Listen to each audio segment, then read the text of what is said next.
হেদায়েত আমাদের দরকার কি? ব্রেইন আছে, কলেজে যাচ্ছি, বিশ্ববিদ্যালয়ে যাচ্ছি, চাকরি বাকরি করছি, এতটুকুন যথেষ্ট না? হেদায়েতের দরকার কেন করলো আবার? আমার আল্লাহ আমাকে আপনাকে এই পৃথিবীতে থাকার জন্য আমার আল্লাহ শাক সবজি ফল ফ্রুট কোনো কিছু বাকি রাখছে না। হায় হায় হায়, এরপরে পৃথিবীকে কত সুন্দর করে সাজিয়েছেন আল্লাহ। সমুদ্র দিয়ে সাজিয়েছেন, পাহাড় দিয়ে সাজিয়েছেন, আসমান গ্রহ নক্ষত্র দিয়ে সাজিয়েছেন। সবুজ কি সবুজ, দেখলে মন ভালো হয়ে যায়, ঠিক না? পুরা পৃথিবীকে আল্লাহ সাজালেন। আমরা থাকার জন্য আল্লাহ একটা সুন্দর পরিবেশ সৃষ্টি করেছেন। হয়ে তো গেল আল্লাহ, আবার হেদায়েতের দরকার কি? হেদায়েতের দরকার পড়লো কেন? কারণ আমার আল্লাহ যখন আমাদেরকে বানিয়েছেন, পৃথিবীতে আল্লাহ আমরা ছাড়া আরো অনেক সৃষ্টি পৃথিবীতে সৃষ্টি করেছেন। শুধু আমরা না, এখানে কেউ বলে 18,000 মখলুকাত, কেউ কিন্তু গনে দেখে নাই কয় হাজার মখলুকাত। আপনি যে কোনো জগতে, প্রাণী জগতে, পিঁপড়ার জগতে যদি ঢোকেন আপনি বের হইতে পারবেন না, এত প্রজাতির পিঁপড়া আল্লাহ তৈরি করেছেন। এবং আজীব বিষয় হচ্ছে আমার আল্লাহ বলেন যে এই প্রত্যেকটা পিঁপড়ার খাদ্যের ব্যবস্থা আমি আল্লাহ করি। এবং কিছু বিষয় তো অ্যামেজিং, আপনারা হয়তো সেভাবে চিন্তা করেন না, সেই জন্য অনেক কিছু বুঝতেও পারেন না। সেই জন্য আমার আল্লাহর দয়া অনুগ্রহ এগুলা থেকে আস্তে আস্তে আমাদের আস্থা উঠে যাচ্ছে, উঠে যাচ্ছে, উঠে যাচ্ছে। আপনারা এখানে আমরা যারা আছি বুকে হাত দিয়ে বলি, কোন সমস্যা আমার হয়েছে, টাকার দরকার হয়েছে, চিকিৎসার দরকার হয়েছে, আছেন কেউ আমাদের মধ্যে যারা রাতের অন্ধকারে জায়নামাজ বিছিয়ে আল্লাহর দরবারে সাহায্য কামনা করছেন? কালে বদ্রে 1000 1 লাখের মধ্যে 2 জন পাবো। সমস্যার মধ্যে আমরা আল্লাহকে ডাকি না, আমরা মানুষের ধারে ধারে যাই। শরীর খারাপ, মন খারাপ, স্বাস্থ্য খারাপ, সব কিছুর মধ্যে আমরা মানুষের কাছে যাই, কিন্তু আমার আল্লাহর দরবারে যাই না। আমার আল্লাহ যে আমার প্রতিপালন করেন, খাদ্যের যোগান দিচ্ছেন, সামগ্রিক পরিবেশ সৃষ্টি করেছেন, এটা আমরা বিশ্বাস করি, কিন্তু সেই বিশ্বাসের উপর আমাদের আস্থা নাই। অথচ আপনি অবাক হয়ে যাবেন, আপনাদের ঘরে মুরগি আছে না? মুরগি সারাদিন টই টই টই টই করে না, বেঁধে রাখা যায়, মুরগিরে বেঁধে রাখা যায়, কিন্তু সেই মুরগি যখন ডিমের উপর তুলে দেয় সে জায়গা থেকে উঠে? আপনি কি কখনো চিন্তা করে দেখেছেন সে বসে থাকে কেন? এটা পৃথিবীর কোন শক্তি এখানে কাজ করছে না। এখানে আমার আল্লাহ গায়েবী ভাবে তাকে ইলহাম করেছে, বসে থাকতে হবে, বসে থাকতেছে। এটাকে ইলহাম বলে। কি বলে? ইলহাম। আপনি এইভাবে হিসাব করা ছাড়া হিসাব নিকাশ মিলাতে পারবেন না। একদিন না, 2 দিন না, 18 দিন 21 দিন পর্যন্ত ডিমের উপর বসে আছে। পেটের তাও না সিনার তাও? বলে তাও কিসের দেয়, পেটের না সিনার? সিনার তাও। সুতরাং সিনার মধ্যে আল্লাহ আজীব এক শক্তি দান করেছেন। যেই কোন প্রাণীর সিনার ভিতরে আল্লাহ জিন্দেগি সঞ্চার করার খাস একটা তাপ দান করেছেন। এটা আমার আল্লাহর দেওয়া, এটা আমার আল্লাহর দেওয়া। তাপ দিচ্ছেন। 2টা ডিম থেকে মুরগির বাচ্চা বের হলো, 2টা ডিম থেকে হাঁসের বাচ্চা বের হলো। যেই মুরগি বাচ্চা নিয়ে খোপ থেকে বের হয়েছে, যেই মুরগি আগে আপনাকে দেখলে দৌড় দিত, সেই মুরগি দেখে এখন আপনি দৌড় দিচ্ছেন, ঠিক না? চেহারার মধ্যে একটা পরিবর্তন এসেছে না? রূপ, দবদবা, পার্সোনালিটি, যেটাকে আপনি বলেন ব্যক্তিত্ব। মুরগির যেই মুরগি টই টই টই টই করত, সেই মুরগির ব্যক্তিত্বের মধ্যে আসমান জমিনের ফারাক চলে এসেছে। কিসের কারণে? ধ্যানের কারণে। কিসের কারণে? এবং জুহুদের কারণে। আপনি যখন টই টই করা বন্ধ করে কোন একটা জায়গার মধ্যে আমার আল্লাহকে নিয়ে ধ্যানমগ্ন থাকবেন, আল্লাহ আপনার ব্যক্তিত্ব পরিবর্তন করে দেবে। মানুষ কথা বলতে চাইলেও আপনার সম্মুখে চোখে চোখ রেখে কথা বলতে পারবে না। মুরগির চোখের দিকে তাকাইছেন, কেমন লাগে? আপনি পাশে যান, এমনে করে ঝাপটা দেয়। মুরগি জানে বাচ্চাকে সেফ কেমনে করতে হয়, পীরও জানে মুরিদকে কেমনে সেফ করতে হয়। আপনারা বুঝতে পারছেন? মুরগির বাচ্চা মুরগিকে আমার থেকে এবং কাক এই ধরনের জিনিস থেকে সেভ করে। আল্লাহর ওলিরা তাদের মুরিদকে শয়তানের ওয়াসওয়াসা থেকে সেভ করে। আপনি যখন মুরগিকে দেখতে ভয় পাচ্ছেন, শয়তানও তেমন আল্লাহর ওলির চেহারা দেখলে ভয় পায়। এগুলা সব ধ্যানের খেলা। কিসের খেলা? ধ্যানের খেলা। আপনি যখন ধ্যানমগ্ন হয়ে একেবারে একনিষ্ঠতার সাথে আল্লাহ আল্লাহ জিকির করবেন এবং যা কিছু আমার আল্লাহ রসুল হারাম করেছেন তা থেকে নিজেকে আস্তে আস্তে সরাই নেবেন, যা পছন্দ করে আল্লাহ আল্লাহ রসুল তা করার চেষ্টা করবেন, আল্লাহ আপনার জীবনের মধ্যে একটা পরিবর্তন আনবে। এটা আমার বিষয় না। আমি আপনাকে বলতে চাচ্ছি, আল্লাহর নিয়ামত দেখেন। 4 বাচ্চা যখন পুকুরের পাড়ে এসেছে, হাঁসের বাচ্চা কিন্তু পুকুরে লাফ দিয়ে দিয়েছে, ঠিক না? মুরগির বাচ্চা কিন্তু আপনি ঠেললেও পুকুরে নামে না। আপনি কখনো চিন্তা করে দেখেছেন মুরগির বাচ্চা সাঁতার কাটতে পারে না? এটা মুরগির বাচ্চা জানে। হাঁসের বাচ্চা সাঁতার কাটতে পারবে, এটা হাঁসের বাচ্চা জানে। জানান কে দিয়েছে? আপনি না আমি? আমার আল্লাহ। কেন? কারণ আমার আল্লাহ যার জন্য যা প্রয়োজন, এটাকে বলে সারভাইভাল। আপনার অস্তিত্ব টিকানোর জন্য যা প্রয়োজন আল্লাহ রাব্বুল আলামিন সবার ভিতরে ফিট করে দিয়েছে। সবার ভিতরে। গাভীর বাচ্চাকে বুঝাতে হয় না তার মায়ের দুধ কোথায়, সে দুধ পান করতে হবে, এটা গাভীর বাচ্চাকে বুঝাতে হয় না। ঠেল্লা টুল্লা সে জায়গার মধ্যে চলে যায়। কবুতর আছে না, কবুতর, কবুতর সহ যেই পাখিগুলা নর এবং নারী আছে, তারা ডিম দেওয়ার পরে ডিমের উপরে নরও তাও দেয়, নারীও তাও দেয়। কিন্তু আপনি তাদের টাইম অ্যাডজাস্টমেন্ট, এই যে নর যদি 1.5 ঘন্টা তাও দেয়, নারীও 1.5 ঘন্টা তাও দিবে। এই যে তাদের টাইম অ্যাডজাস্টমেন্ট, তাদের কাছে কি ঘড়ি আছে? ঘড়ি আমাদের যাদের কাছে ঘড়ি আছে, আমরা 5 মিনিট লেট করে জামাত তরফ করে দেব, হয় না?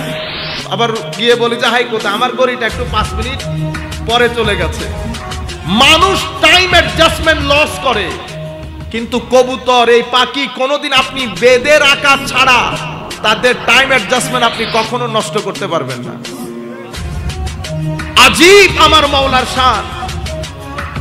প্রত্যেক জায়গার পেছনে আমার আল্লাহর খেলা। এই জন্য বলে না, মাওলা তুই রে তুই, আউয়াল আখির মাওলা তুই রে তুই। শুধু তাই না, আলহামদুলিল্লাহি রব্বিল আলামিন, আমার আল্লাহ বিশ্ব ব্রহ্মাণ্ডের প্রতিপালক। এই রব্বুল আলামিনের তাফসীর করতে গিয়ে ইমাম রাজি ওনার তাফসীরের কিতাবের মধ্যে 2টা ঘটনা এনেছেন। আমি একটা ঘটনা বলি। হযরত ইব্রাহিম ইবনে আদহাম রাদিয়াল্লাহু তাআলা আনহু, একেবারে প্রথম যুগের আল্লাহর ওলি, হুজুর গৌসুল আজমদেরও অনেক আগে। ইব্রাহিম ইবনে আদহামকে কেউ একজনে দাওয়াত করেছে। উনি দাওয়াতে গেলেন, রুটি তরকারি দেওয়া হয়েছে। হঠাৎ করে একটা কাক মাঝখান থেকে এসে রুটি নিয়ে দেয় দো। হযরত ইব্রাহিম ইবনে আদহামের কাছে জিনিসটা স্বাভাবিক মনে হয় নাই। উনিও কাকের পেছনে পেছনে যেতে লাগলেন। কাকের পেছনে পেছনে যখন যেতে লাগলেন, কাকও যাচ্ছে, ইব্রাহিম ইবনে আদহামও নিচে হাঁটতেছেন। দেখলেন কত দূর পরে গিয়ে কাক একটা পাহাড়ের উপর, গাছের উপরে গিয়ে বসেছে। কাকের মুখে রুটিটা আছে, রুটিটা। আল্লাহর ওলিদেরকে আল্লাহ এই বিষয়গুলা দেখান তাদের ঈমানের মধ্যে পুখতগি আনার জন্য। ইব্রাহিম ইবনে আদহাম রাদিয়াল্লাহু তাআলা আনহু, আমি আপনাদেরকে বিনয়ের সাথে অনুরোধ করব, আপনারা যদি টায়ার্ড হয়ে যান উঠে চলে যেতে পারবেন, এবং উঠে যখন চলে যাবেন বক্তব্য শুরুর আগে যাবেন। বক্তব্য শুরু হয়ে গেলে যদি আপনারা উঠা নামা করেন, এগুলো ডিস্টার্ব করে অনেক বেশি, তখন আপনারা একজন উঠেন 10 জন তার দিকে চেয়ে থাকেন, জিনিসগুলো আমার ভালো লাগে না। সুতরাং যদি যাওয়ার থাকে চলে যান বিসমিল্লাহ করে। আমি কয়েকবার দরুদ শরীফ পড়তেছি, এই অবস্থার মধ্যে যারা যাবেন দয়া করে উঠে যাবেন, বক্তব্যের মধ্যে উঠানামা করবেন। আল্লাহুম্মা সাল্লি আলা সাইয়্যিদিনা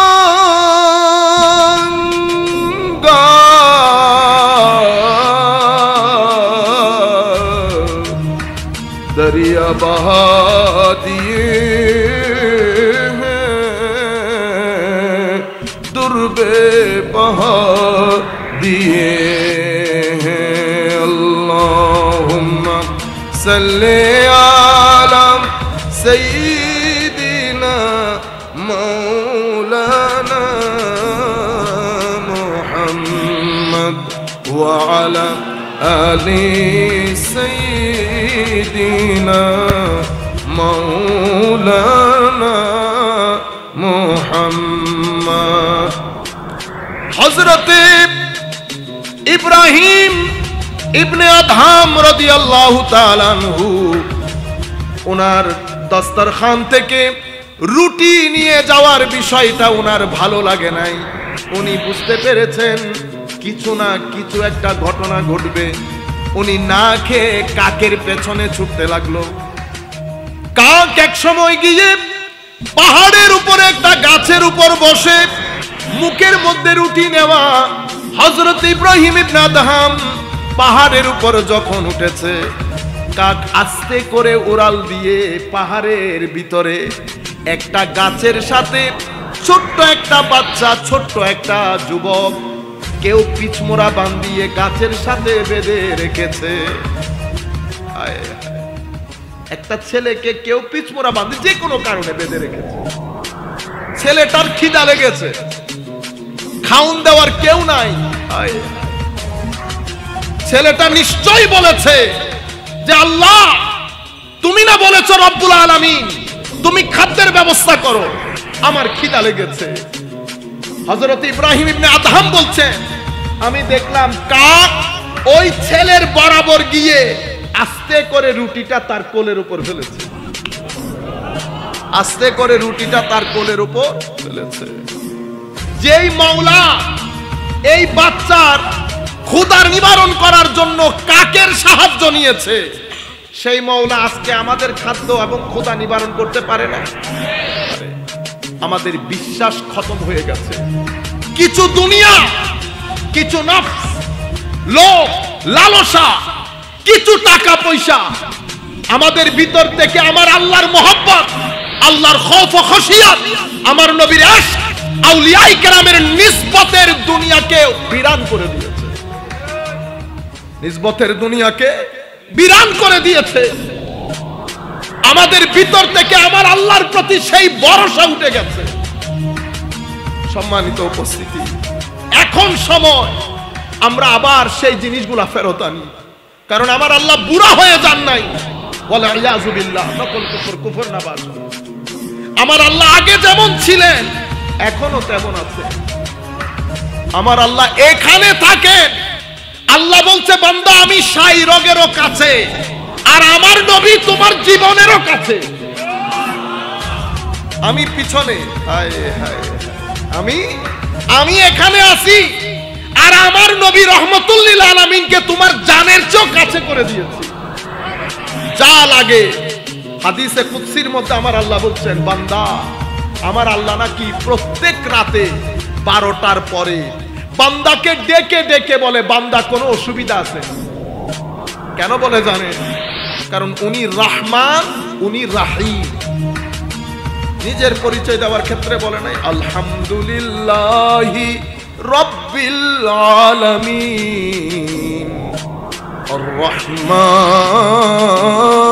রহিম মালিক ইয়াউমিদ্দিন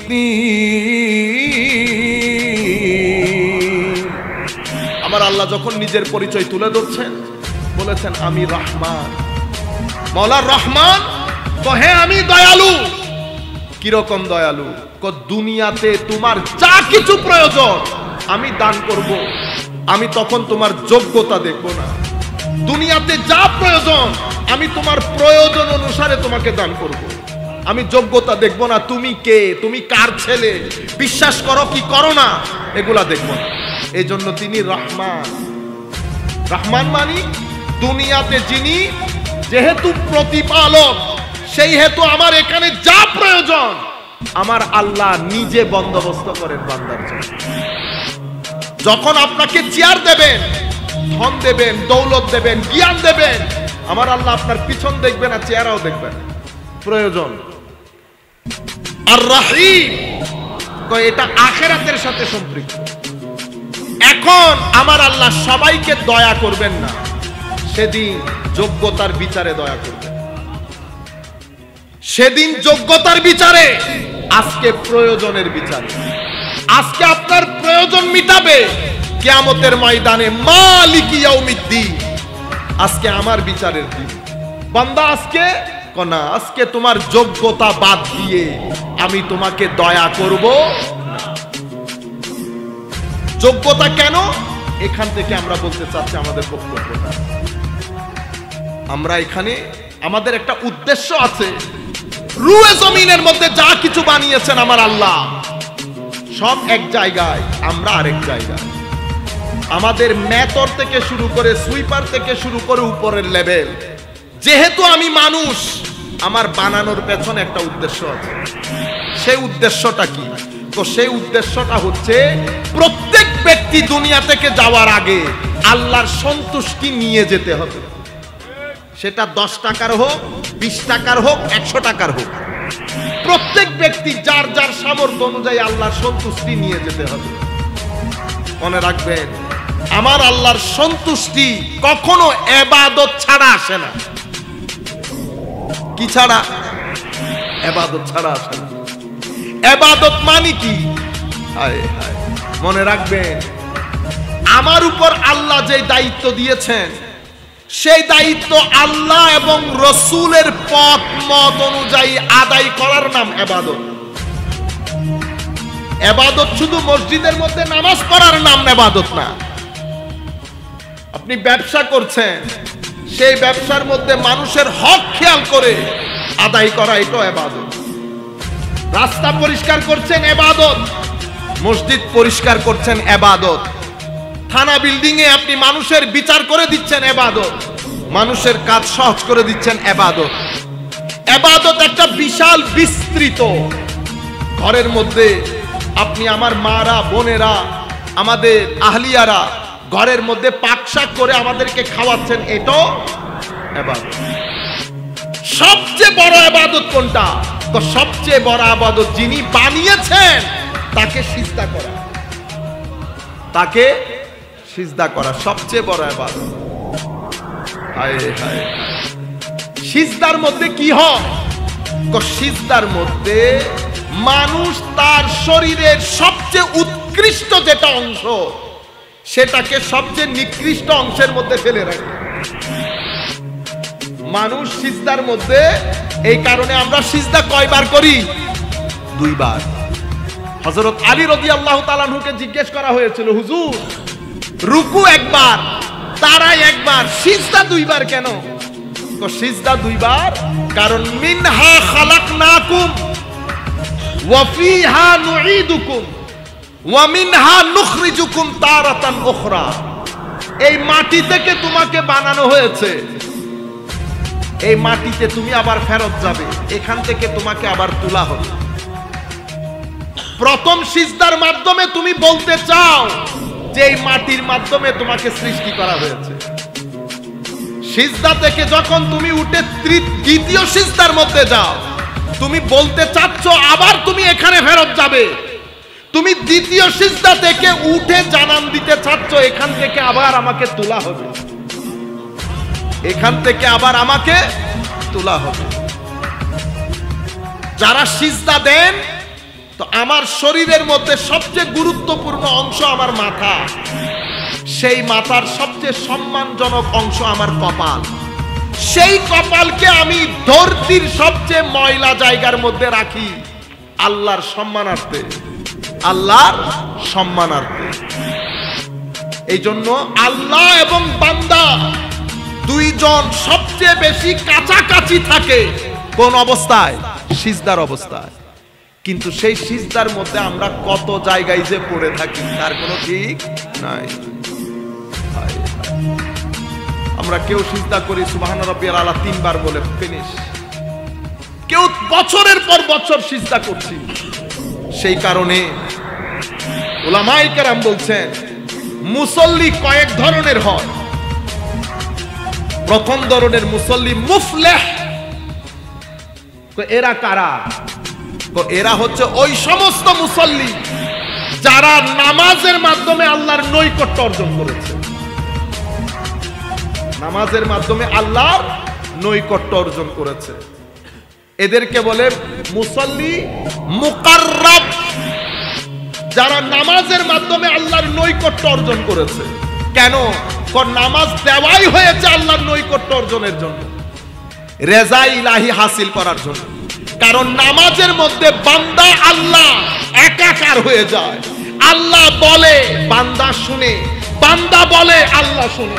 বান্দা বলে সুবহানাকা, মাওলা তোমার পবিত্রতা, আল্লাহুম্মা ওয়া বিহামদিকা, তোমার প্রশংসা। বান্দা যখন সুবহানাকা বলার পরে আলহামদুলিল্লাহর মধ্যে আসে, বান্দা আলহামদুলিল্লাহ বলে, আল্লাহ হামিদানি আব্দি বলে, বান্দা আর রহমান আর রহিম বলে, মালিক ইয়াউমিদ্দিন বলে। প্রত্যেক শব্দের পরিবর্তে আল্লাহ বান্দাকে জবাবও দেয়। একটা আজীব কথোপকথন বান্দা আর আল্লাহর মধ্যে হয়। এই কারণে নামাজকে মুমিনের মেরাজ বলা হয়। এটা হচ্ছে মুকাররাবিনদের নামাজ। আমাদের অনেক ভাইরা আমরা অনেক বেশি অহংকার করি না। এখন আপনি দেখবেন, বুঝতে পারবেন নামাজই কয় ধরনের হয়ে যায়। একে তো পড়ি না, যারা পড়ি তাদের অবস্থা দেখেন আপনি। এদেরকে বলে মুকাররাব, আর কিছু মুসল্লিকে বলে মুফলিহ। এরা কারা? তো এরা হচ্ছে কদ আফলাহাল মুমিনুন আল্লাযীনা হুম ফি সালাতিহিম খাশিউন। নামাজের মধ্যে আমার আল্লাহ বলছেন এই মুমিনরা কদ আফলাহাল মুমিনুন, আমার ওই মুমিন বান্দারা সফল হয়েছে, সাকসেসফুল হয়েছে, যাদের নামাজের মধ্যে খুশু এবং খুদু একাগ্রতা আছে, তারা সফল হয়েছে। এই কারণে কিছু মুসল্লিকে বলা হয় মুসল্লি মুফলিহ, যাদের নামাজ তাদেরকে সফলতা দিয়েছে। এরা কারা? যাদের নামাজের মধ্যে তারা যখন যায় নামাজে দাঁড়ায়, শরীরও যায় নামাজে থাকে, মনও যায় নামাজে থাকে, তাদের শরীর এবং মন দুইটাই যায় নামাজের মধ্যে থাকে। এরা হচ্ছে সফল। আর কিছু মুসল্লিকে বলে মাজুর। এরা কারা? তো এরা হচ্ছে হায় হায় এ চাই মনকে টেনে। আপনারা আমার কথা ক্লিয়ারলি বুঝতে পারতেছেন? এটা ইকোটিকে একটু কমান যাতে সবাই স্পষ্ট বুঝতে পারে। বাইরের আওয়াজ পরিষ্কার হচ্ছে কিনা জানি না, মা বোনেরা আবার ক্লিয়ারলি শুনতে পাবেন না। বলতে চাচ্ছিলাম কিছু মুসল্লি আছে মাজুর। মাজুর মানি আমাদের মতো লোক, আমরা যখন দাঁড়াই মন বাইরে চলে যেতে, মনকে ধরে এনে যায় নামাজে দাঁড় করে, আবার দেয় তো, আবার টেনে আনি। আজীব এক যুদ্ধ। ওয়াল্লাযীনা জাহাদু ফীনা লানাহদিয়ান্নাহুম সুবুলানা। তো যারা আমাকে পাওয়ার জন্য আমাদের রাস্তায় চেষ্টা প্রচেষ্টা করে, মুজাহাদা করে, কষ্ট করে, আমি তাদেরকে আমার পথের দিশা দিয়ে দেই। আপনি যদি চেষ্টা করেন, আমার আল্লাহ বলছে আমি পথের দিশা দিয়ে দেই। এদেরকে বলে মুসল্লি মাজুর। এরা যে টানা হেসরা করে আমার আল্লাহ ক্ষমা করে। 4 নাম্বার মুসল্লি। তো এরা কারা? তো এরা হচ্ছে মুসল্লি মাহরুম। এরা বঞ্চিত হয়ে গেছে, এরা বঞ্চিত হয়ে গেছে। কোন মুসল্লি? আমার আল্লাহ বলছেন ফাওয়াইলুল লিল মুসাল্লিন আল্লাযীনা হুম আন সালাতিহিম সাহুন আল্লাযীনা হুম ইউরাউন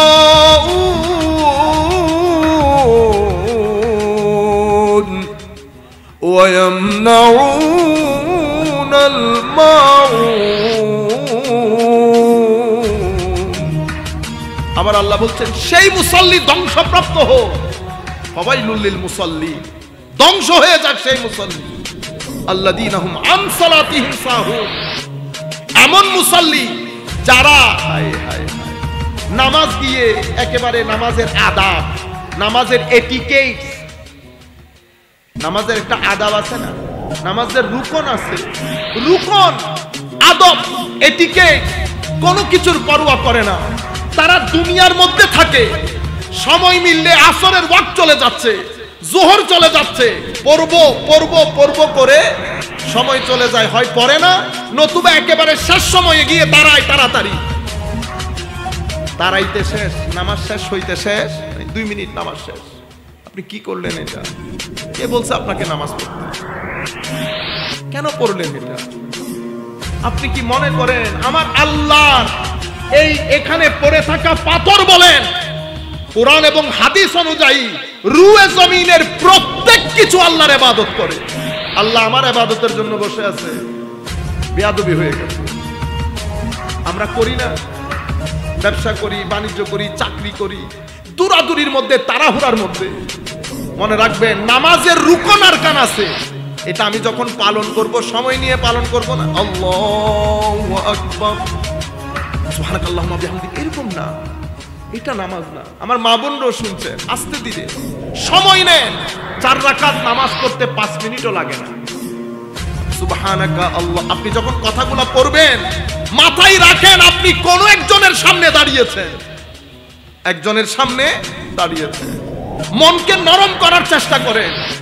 দাঁড়িয়েছেন যখন ভদ্রতার সাথে দাঁড়ান, আল্লাহর দরবারে দাঁড়িয়েছেন, আল্লাহর দরবারে। ভিতর থেকে এটা ফিল করে ভিতরের জগতের মধ্যে পাহাড় চাপা দেন, বুঝার চেষ্টা করেন যে আপনি মালিকুল মুলকের সামনে দাঁড়িয়েছেন, যার কদমের মধ্যে ইমামুল মুরসালিন নবী সিজদায় পড়ে থাকতো, যাকে আমার আল্লাহ মুহাম্মদ বলেছেন, আহমদ বলেছেন, মাকামে মাহমুদ যাকে দান করেছেন, সেই ইমামুল মুরসালিন নবী যেই খোদার কুদরতের কদমের মধ্যে পড়ে থাকতো, সেই মাওলাই করিমের সম্মানে আপনি দাঁড়িয়েছেন, আপনি জায়গার মধ্যে আর নাই। এদেরকে বলা হয় মাহরুম, বঞ্চিত হয়ে গেছে। যারা দেখানোর জন্য নামাজ পড়ে, যাদের ওযু পবিত্রতার ঠিক নাই, যারা আদবের খেয়াল করে না, যারা আমার আল্লাহর দরবারে দাঁড়াতে হবে এটার হায়া করে না, যারা জোহরের নামাজ পড়ে মানুষ ঠকিয়েছে, গালিগালাজ করেছে, প্রতারণা করেছে, সবকিছু করছে, সে একবার চিন্তা করছে না আসরের নামাজে কিন্তু মালিকের সামনে দাঁড়াইতে হবে। যখন আপনার নামাজের ট্র্যাকে আসবে তখন পুলিশ লাগে না। আপনি যদি উল্টা পাল্টা করেন আপনি জায়নামাজে দাঁড়াতে পারবেন না, হায়া এসে যাবে। আমার আল্লাহ কি মনে করবেন, আমার আল্লাহ কি মনে করবেন? সম্মানিত উপস্থিতি, এই মুসল্লি, এদেরকে বলে মাহরুম, এরা বঞ্চিত হয়ে গেছে। এরা নামাজের নিয়ামত থেকে বঞ্চিত, কুরবতে ইলাহির নিয়ামত থেকে বঞ্চিত, আল্লাহ রাব্বুল আলামিনের ইশক আদব মহব্বত থেকে বঞ্চিত, আমার নবীর ইশক আদব থেকে বঞ্চিত। আপনি মনে করছেন আপনি নামাজ পড়ছেন, যেই দিলের মধ্যে ইশকে রাসূল নাই সেই দিলের মধ্যে তখন ইশকে ইলাহি থাকবে না। আপনি আসলেই বঞ্চিত, আসলেই বঞ্চিত। এবার আপনি যতই পায়জামা নিচ থেকে 2.5 বটা দিয়ে হাঁটু পর্যন্ত আনেন, কোনো লাভ নাই। পঞ্চম প্রকার মুসল্লি বলা হয় মুআকাব, যাদেরকে আমার আল্লাহ শাস্তি দান করবে। কি কারণে? পড়েছে নামাজ কিন্তু শাস্তি পাচ্ছে। অসংখ্য হাদিসের মধ্যে আমার নবী সাল্লাল্লাহু আলাইহি ওয়াসাল্লাম বলেছেন, মাল্লাম তানহাহু সালাতুহু আনিল ফাহশাই ওয়াল মুনকার, যেই ব্যক্তির নামাজ তাকে অশ্লীলতা, গর্হিত কাজ, খারাপ কাজ থেকে বিরত রাখে নাই, সেই ব্যক্তির নামাজ আল্লাহ থেকে তাকে দূরে সরিয়ে দেবে। অন্য রিওয়ায়াতের মধ্যে আমার নবী বলছেন ফালা সালাত লাহু, তার তো কোনো নামাজই নেই। যেই ব্যক্তির নামাজ, আমি নামাজ পড়ছি মিথ্যা বলছি, নামাজ পড়ছি লোক ঠকাচ্ছি, নামাজ পড়ছি হোটেলের মধ্যে দুনিয়ার উল্টা পাল্টা জিনিস খাইয়ে মানুষের শরীর নষ্ট করে দিয়েছে, এরপরে আপনি যদি বলেন আমি যদি দাড়ি রেখে হাঁটি কোনো লাভ আছে? আমার নবী বলছেন নামাজ প্রতারণা একসাথে যাবে না, একসাথে কোনোদিন যাবে না। এই জন্য নামাজ উম্মতে মুহাম্মাদীর সভ্যতার মূলে সবচেয়ে বড় চাবি হচ্ছে নামাজ। এমনি তো নামাজ বেহেশতের চাবি বলে না, মিফতাহুল জান্নাহ বলে, নামাজ বেহেশতের চাবি তো পরের কথা, দুনিয়ার মধ্যে নামাজ সভ্যতার চাবি। আপনি কোন সমাজের মধ্যে যদি সভ্যতা প্রতিষ্ঠা করতে চান, নামাজ বাদ দিয়ে আপনি সভ্যতা প্রতিষ্ঠা করতে পারবেন? নামাজ বাদ দিয়ে সভ্যতা প্রতিষ্ঠা করতে পারবেন না। আবার নামাজ যদি আল্লাহর দরবারে কবুল করাইতে চান, তো নফসের তাসকিয়া বাদে নামাজ আল্লাহর দরবারে কবুল করাইতে পারবেন না। তাইলে রেজা ইলাহির জন্য নামাজ, নামাজ আল্লাহর দরবারে কবুল করার জন্য আপনার ভিতরের জগতের পবিত্রতা দরকার হবে। কি দরকার হবে? ভিতরের জগতের পবিত্রতা। কি রকম ভিতরের জগতের পবিত্রতা? আমি কি ভিতর থেকে অপবিত্র? জি। আমাদের ভিতরে আল্লাহ রাব্বুল আলামিন দুইটা জায়গা, একটা শয়তানের গ্রাম, একটা ফেরেশতার গ্রাম। কয় গ্রাম আছে আপনার ভিতরে? গ্রাম দুইটা। আপনি আপনাদের এই গ্রামের কথা ভুলে যান, এই গ্রামে আপনি কখনো শান্তি প্রতিষ্ঠা করতে পারবেন না যদি আপনার ভিতরের গ্রামে শান্তি না থাকে। বুঝতে পেরেছেন? হুজুর গ্রামের মধ্যে ডাকাতি হইতেছে, ও বড় ডাকাতি আপনার ভিতরে হইতেছে। বড় ডাকাতি মনে রাখবেন, যখন কোন সমাজের মধ্যে রেপ বেড়ে যাবে, ইফটিজিং বেড়ে যাবে, ড্রাগ ডিলিং বেড়ে যাবে, ছেলেদের শরাব বেড়ে যাবে। শরাব কেন বেড়ে গেল? আপনারা জানেন কেন বেড়ে গেছে? কারণ আপনার গ্রামের মধ্যে লালসা নামের যে শয়তান বসবাস করে, সেই অনেক শক্তিশালী হয়েছে। এখানে যদি লালসা শক্তিশালী হয়, আপনার গ্রামের মধ্যে রেপ, ড্রাগ ডিলিং, মদ এগুলা বেড়ে যাবে। তো আপনি আইন করে দেশের মদ বন্ধ করলে লাভ নাই, আগে মদ এখান থেকে বন্ধ করতে হবে। মেইন সুইচ আছে না, মেইন সুইচ, ও মেইন সুইচ বন্ধ না করলে তো কারেন্ট আসবে। আপনি কতটা নালার মধ্যে আপনি বাদ দেবেন, পানি এদিক দিয়ে আসে ওদিক দিয়ে আসে। আপনার ঘরের টয়লেটের পাইপ ছিঁড়ে গেছে, কেটে গেছে, ঘরের মধ্যে গন্ধ এসে গেছে না? এখন আমার ভাই বেলাল, হযরত মাওলানা বেলাল সাহেব, আপনাদের দুবাইয়ের ইমাম, মাশাআল্লাহ, তো উনি বলতেছেন ভাইজান দুবাই থেকে স্পেশাল এয়ার ফ্রেশনার আনছি, দেন। এটা দিলেন একেবারে বিসমিল্লাহ করে। কতক্ষণ থাকবে? বেশিতে 1 ঘন্টা, বেশিতে 1 ঘন্টা। ঘটনা কি? ঘটনা হচ্ছে আপনার পাইপ যেখান থেকে এই দুর্গন্ধ আসতেছে, ওই দুর্গন্ধ যদি আপনি বন্ধ না করেন, এয়ার ফ্রেশনার দিয়ে লাভ আছে? আমার গ্রামের মধ্যে যে চুরি বেড়ে গেছে, ডাকাতি বেড়ে গেছে, রেপ বেড়ে গেছে, স্কুলের সামনে ছেলেপুলেরা, ছেলে ছোকরারা যে গল্প করে করে মেয়েদেরকে ডিস্টার্ব করে না, এই যে আপনি এগুলা তো বাইরে, এই ঘটনা কেন ঘটেছে? তো ঘটনা ঘটেছে কারণ আমার ভিতরের গ্রামের মধ্যে লালসা, লোভ, অশ্লীলতা এটা শক্তিশালী হয়ে গেছে। এটা শক্তিশালী হয়ে গেছে। কি রকম? আমার আল্লাহ আপনার এখানে দুইটা গ্রাম, একটা নফসের গ্রাম, সেই গ্রামে বাস করে শয়তান আর শয়তান রূপী কিছু মানুষ, মিনাল জিন্নাতে ওয়ান নাস, এই গ্রামে বসবাস করে। এটা কলবের গ্রাম, এখানে বসবাস করে ফেরেশতার নূর পড়ে। আর পুরা শহর যার, একটা রূহ, একটা নফস, একটা রূহ, একটা নফস, পুরা শহর যার, তাকে কলব বলে। কি বলে? কলব। কলব বেচারা পুরা শহরের মালিক, কিছু বলতে পারে না, চুপচাপ বসে থাকে। আপনার এই শহরের নফসের গ্রাম স্বাভাবিকভাবে দুষ্টামি করে, তো ঠেলে। আপনি নামাজ বন্ধ করে দিয়েছেন, আপনি দিন, কোরআন, মসজিদ, ভালো মানুষের সঙ্গ সব বন্ধ করে দিলেন। আপনি টিভি সিনেমার মধ্যে, আমাদের মারা রাত দিন আপনি ঘরের মধ্যে টিভি সিনেমা চালালেন। আপনি টিভি সিনেমা যখন এসে গেছে, তো এখান থেকে এই যে এখন শীত পড়তেছে, আমরা কাশাকাশি শুরু করে দিছি না? কেন কাশতেছেন? তো শীত পড়তেছে, শীতের লোকে কাশানির সম্পর্ক কি? তো কিছু একটা হয়, হুজুর কিছু একটা। আপনি যখন এই টিভি সিনেমা এগুলা চালাবেন, অটোমেটিক্যালি এখান থেকে একটা ভিটামিন আমার এই জাত নিয়ে সে শক্তিশালী হয়ে যায়। নামাজ বন্ধ, রোজা বন্ধ, কোরআনের তিলাওয়াত বন্ধ, অন দা টপ আপনি যখন এই কাজগুলা করবেন, আপনার ভিতরে এটা শক্তিশালী হয়ে যায়। যেই নফস শক্তিশালী হয়, রূহ দুর্বল হয়ে যায়, রূহ চুপচাপ হয়ে যায়, রূহ দরজা বন্ধ করে দেয়।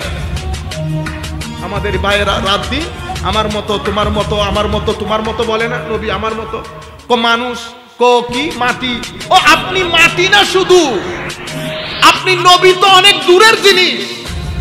রুয়ে জমিনের মধ্যে যত মানুষ আল্লাহ সৃষ্টি করেছে, প্রত্যেক মানুষকে আল্লাহ দুইটা জিনিস দান করেছে, একটা মাটির শরীর, আর ভিতরে হচ্ছে রূহে ইলাহি। ভিতরে কি জিনিস দিয়েছে? নূরে বাড়ি তাআলা। নূর চাই উপরের দিকে উঠতে, মাটি চায় আপনাকে পিষে দিতে।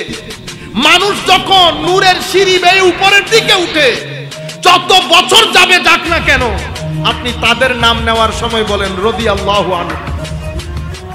কেন?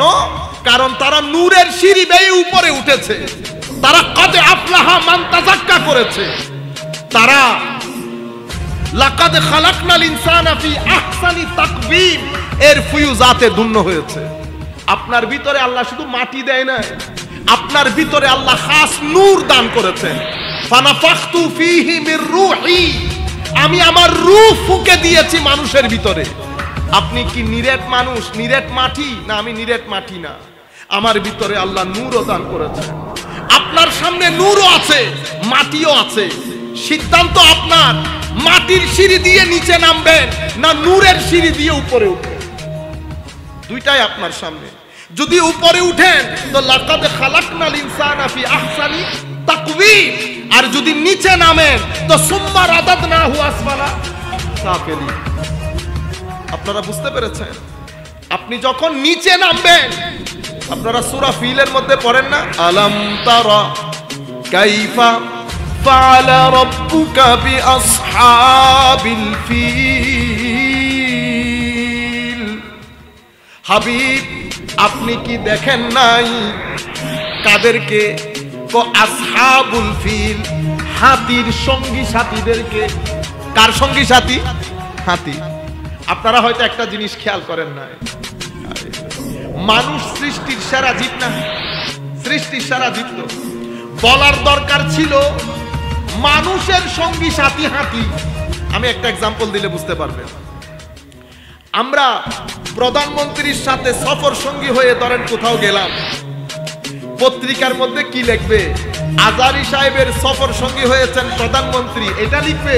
না প্রধানমন্ত্রীর সফর সঙ্গী হয়েছেন আজারি সাহেব, কোনটা লিখবে? হায় হায়, প্রধানমন্ত্রী। কেন? কারণ নিসবত সবসময় বড়র সাথে হয়। নিসবত কার সাথে? বড়র সাথে। তো এখানে হাতি, এখানে আব্রাহা রাজা মানুষ, এখানে বড়কে। তো আপাত দৃষ্টিতে তো মানুষ বড়, তো মাওলা আপনি এই মানুষটাকে হাতির দিকে দিয়ে দিলেন কেন? তো হাতি চতুষ্পদ জন্তু ঠিক, এই মানুষ যখন নিচে নামে, কি নামে? নিচে নামে। তো এই নিচে নামলে চতুষ্পদ জন্তুর চেয়েও কি চলে যায়? নিচে চলে যায়।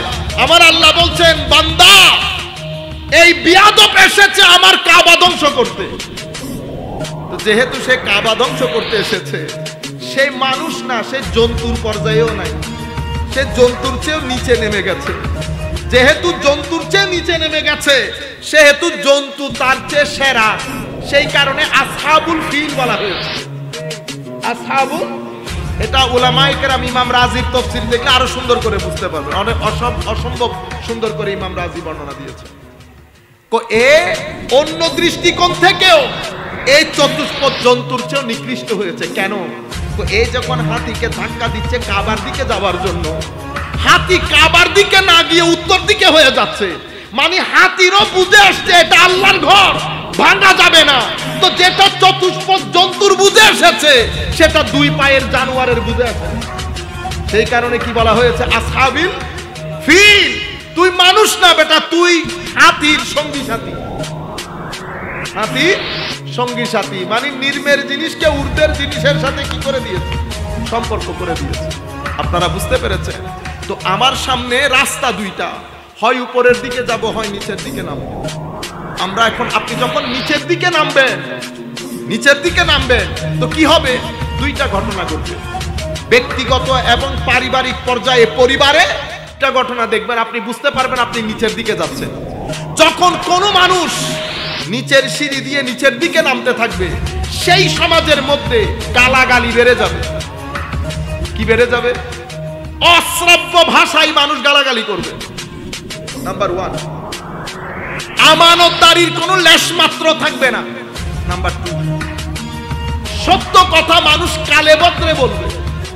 নাম্বার 3, এরপরে ওয়াদা মানুষ কালে বদলে রক্ষা করবে।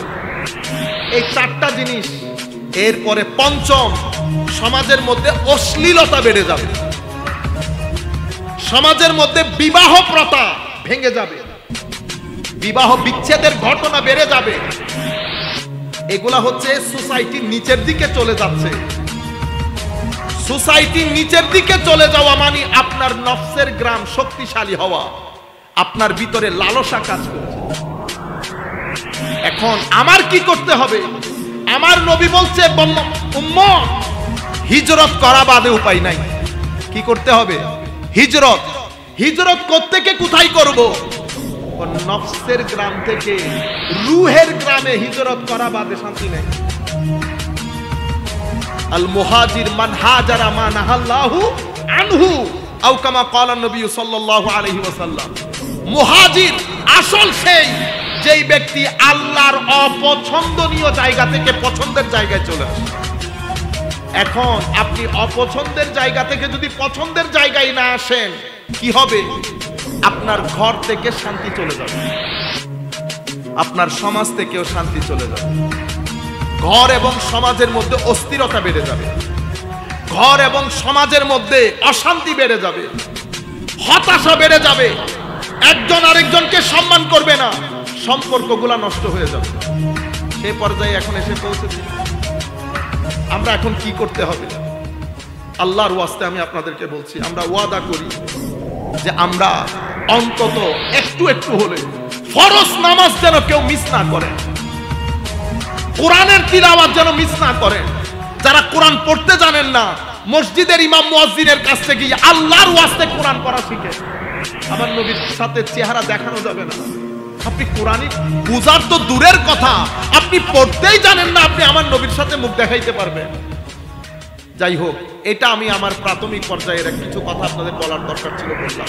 আর 2টা পয়েন্ট বলে আমি শেষ করে দিচ্ছি। সম্মানিত, এখন আমাদেরকে রেজা ইলাহির জন্য এবাদতের জন্য আমার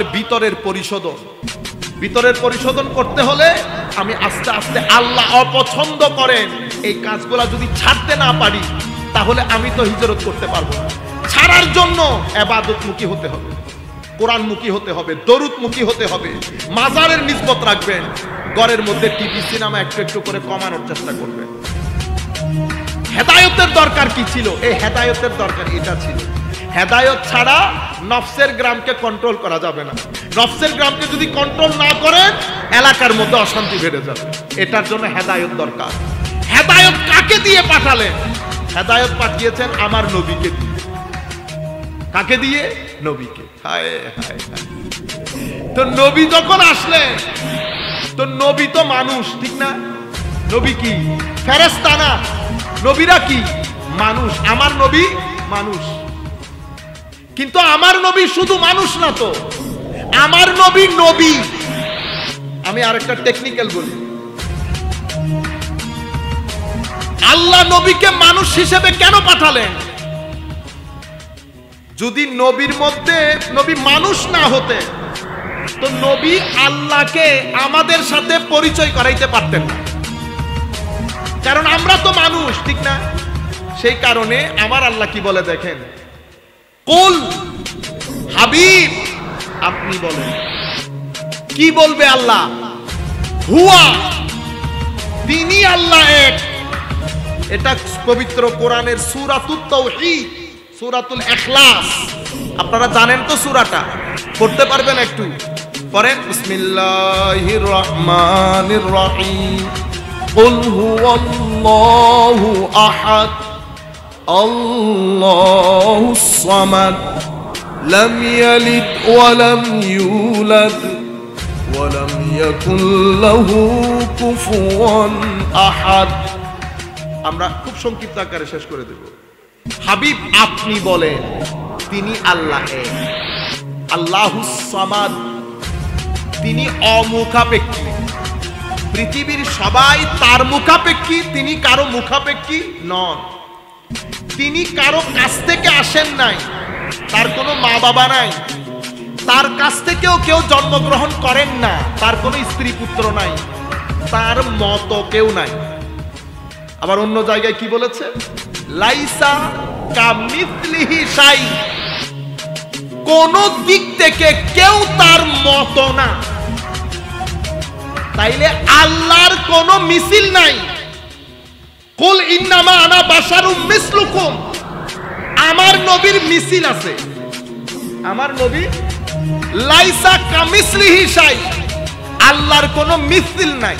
মাদ্রাসার ছাত্ররা বুঝবেন, দুইটা জিনিস, দুইটা ব্যক্তি হোক বস্তু হোক, যত দিক থেকে একটা আরেকটার মতো হইতে পারে, দৈর্ঘ্যের দিক থেকে, প্রস্থের দিক থেকে, মাপের দিক থেকে, ঘনত্বের দিক থেকে, গভীরতার দিক থেকে, আকৃতির দিক থেকে, প্রকৃতির দিক থেকে, ধরনের দিক থেকে, রীতিনীতির দিক থেকে, যত দিক থেকে দুইটা ব্যক্তি বা বস্তু একটা আরেকটার মতো হইতে পারে, কোন দিক থেকে আল্লাহ কারো মতো না।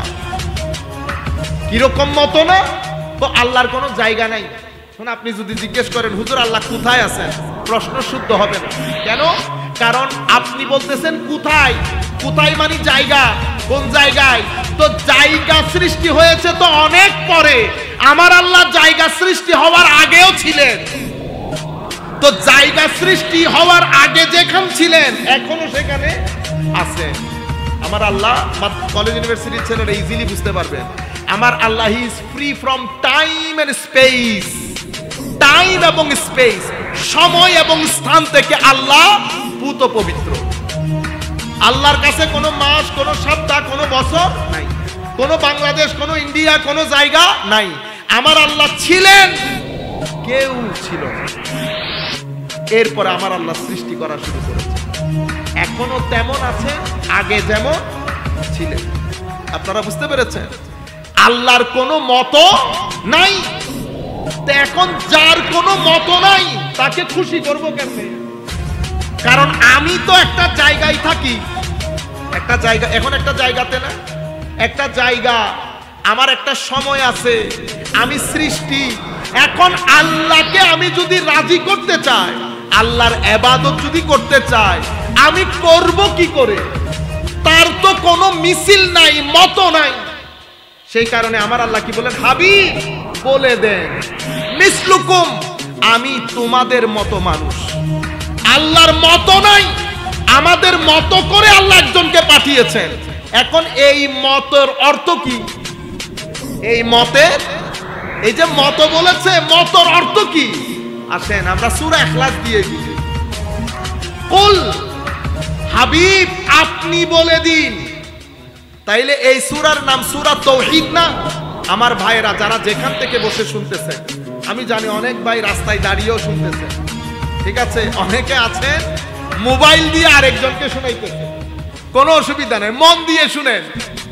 আমার এটা সূরাতুল ইখলাস, এটা সূরাতুত তাওহীদ, সূরাতুত তাওহীদ। তো তাওহীদের সূরার মধ্যে প্রথম অক্ষর যেটা, সেটা কি তাওহীদ না রিসালাত? সেটা রিসালাত না। কুল, হাবিব আপনি বলেন। আর আপনি বলেন, মওলা কথাটা আপনি বলে দিলে হইতো না? কারণ তাওহীদ তো আপনার, আপনি বলে দেবেন ইয়া আইয়ুহান নাস ইন্নী আনাল্লাহু ওয়াহিদ, ঘটনা খতম হয়ে যাইতো না? কিন্তু আমার আল্লাহ সেটা বলেন নাই। আমার আল্লাহ আগে রিসালাত এনেছেন তাওহীদের আগে। তো যেই আল্লাহ তাওহীদ বর্ণনার আগে রিসালাত নিয়ে এসেছেন, সেই আল্লাহর বান্দা নারায়ে তাকবীরের পরে রিসালাত দেয় না। লিল্লাহি তাকবীর, এরপরে কি? এরপরে নাই। আর আরেক জায়গার মধ্যে গেছি, নর্থ বেঙ্গল, তো ইয়া রাসূলুল্লাহ বলল হুজুর ইয়ার মধ্যে একটা অসুবিধা আছে। তো আমি বলছি ইয়ার মধ্যে আমি কোনো ডিবেট করতে জানি না, আমার তো অত জ্ঞান গরিমাও নাই, এই গ্রামারের প্যাচ মুছো আমি বুঝি না, আমি সিম্পল মানুষ, দর্শনের মানুষ। আমি তারে বলছি ইয়া বাদ দিয়ে দেন, if you have a problem with ইয়া দেন লিভ ইট ইয়া, আপনি ইয়া বাদ দিয়ে দেন। হুজুর ইয়া বাদ দিয়ে দিলে কেমনে হবে? আমি দেখাইতেছি, আপনি বলেন নারায়ে রিসালাত, বলেন রাসূলুল্লাহ, হয়ে গেছে তো কাজ। রাসূলুল্লাহ নিয়েও ঝামেলা আছে নাকি? কোন হুজুর রাসূলুল্লাহ নেই তো আপনি মুখ কালো হয়ে গেল কেন? ওর রাসূলুল্লাহ বলে তো দেখেন না চেহারা সুরত কি রকম হয়ে আছে। আপনারা বুঝতে পারছেন? রাসূলুল্লাহ বলার পর চেহারা যদি কালকে পরশু বলে একটা কোথায় ডিবেট হইছে, একটা ডিবেট হইছে, তো আমাকে আমার এক খালাতো ভাই অনেক শিক্ষিত বলতেছে, ভাইজান কে সত্য কে মিথ্যা কেমনে বুঝবো আমরা? আল্লাহ এটার চেয়ে সহজ কাজ আল্লাহর দুনিয়ার মধ্যে আল্লাহ বানান নাই। তো কি বলে এটা এত সহজ? আল্লাহ ভেরি সিম্পল। আল্লাহ চোখ দিছে না তোমাকে, তো চোখ তো সবার আছে। আল্লাহ তুমি এই ডিবেটকারী যারা ডিবেট করতেছে তাদের চেহারার দিকে তাকাই, বলো তো কার চেহারাটা সুন্দর? যেই চেহারা অন্ধকার সেটা ফেক, আর যে চেহারার মধ্যে আলো আছে সেটা পাস। কোন কোরআন হাদিসের আপনি আমাকে এখানে দেখান, আপনি এখান থেকে নিয়ে লাখ মানুষ দেখান, চেহারা দেখে দেখে বলতে পারবো কার ভিতরে সমস্যা আছে। কারণ এশকে রাসূলের বিরুদ্ধে যদি ভিতরে রোগ থাকে, ফি কুলুবিহিম মারাদ, যদি এই মুনাফিকের রোগ থাকে, যত বড়ই আলেম হন না কেন চেহারার মধ্যে হায় হায় শীতকাইল্লা গাছ, শীতকাইল্লা যত বড় আলেম হন। আপনি দেখেন নাই আমাদের নঈমী সাহেব হুজুরের চেহারা, জালালউদ্দিন আল কাদেরের চেহারা, হাশিমি সাহেব হুজুরের চেহারা, আপনি একেবারে কালো আলেম আমাদের মধ্যে। জয়নুল আবেদিন জুবাইর সাহেব হুজুরের রং কি সাদা না কালো? চেহারা দেখছেন কি রকম? কোন অসুবিধা হয়েছে? ইন্না লিল্লাহি। আমরা তো উনি তো এই দেশে আফ্রিকান ভাই। আমি কিছুদিন আগে ক্যারিবিয়ান কান্ট্রিতে গেছি, কি নাম, জ্যামাইকা। হায় হায় হায়, আমাদেরকে বলতেছে এই কালো ভাইটা এসে বলতেছে, মানে ইংরেজিতে বলতেছে এখানে অনেক ওয়াহাবি আছে। তো আমি ওরে হাইসা বলতেছি তুমি আমাকে পরিচয় করাইতে হবে। কো আপনি কি এদেরকে চিনেন? আল্লাহ আমি জানি তো। কো কেমনে? আল্লাহ চেহারা দেখি। কো এখানে বলতে পারবে না, তুমি এদিকে আসো আমি তোমারে বলি। নাম্বার 1 2 3 4 ওই 7 ওই 8 এসব ওয়াহাবি। ও বলতেছে এটা কেমনে? আল্লাহ তুমি চেহারা দেখো তো আয়নার মধ্যে, তোমার চেহারাও দেখো তাদের চেহারা দেখো। ও বেটা আমার গায়ের কালার ফর্সা নি, না এই আমারে দেখতে লাগেনি ওদের মতো। আমাদের তো কোনো ইবাদত রিয়াজত নাই। আর যখন সিজদার নূর যায় তো হাশিমি সাহেব হুজুরের চেহারা হয়।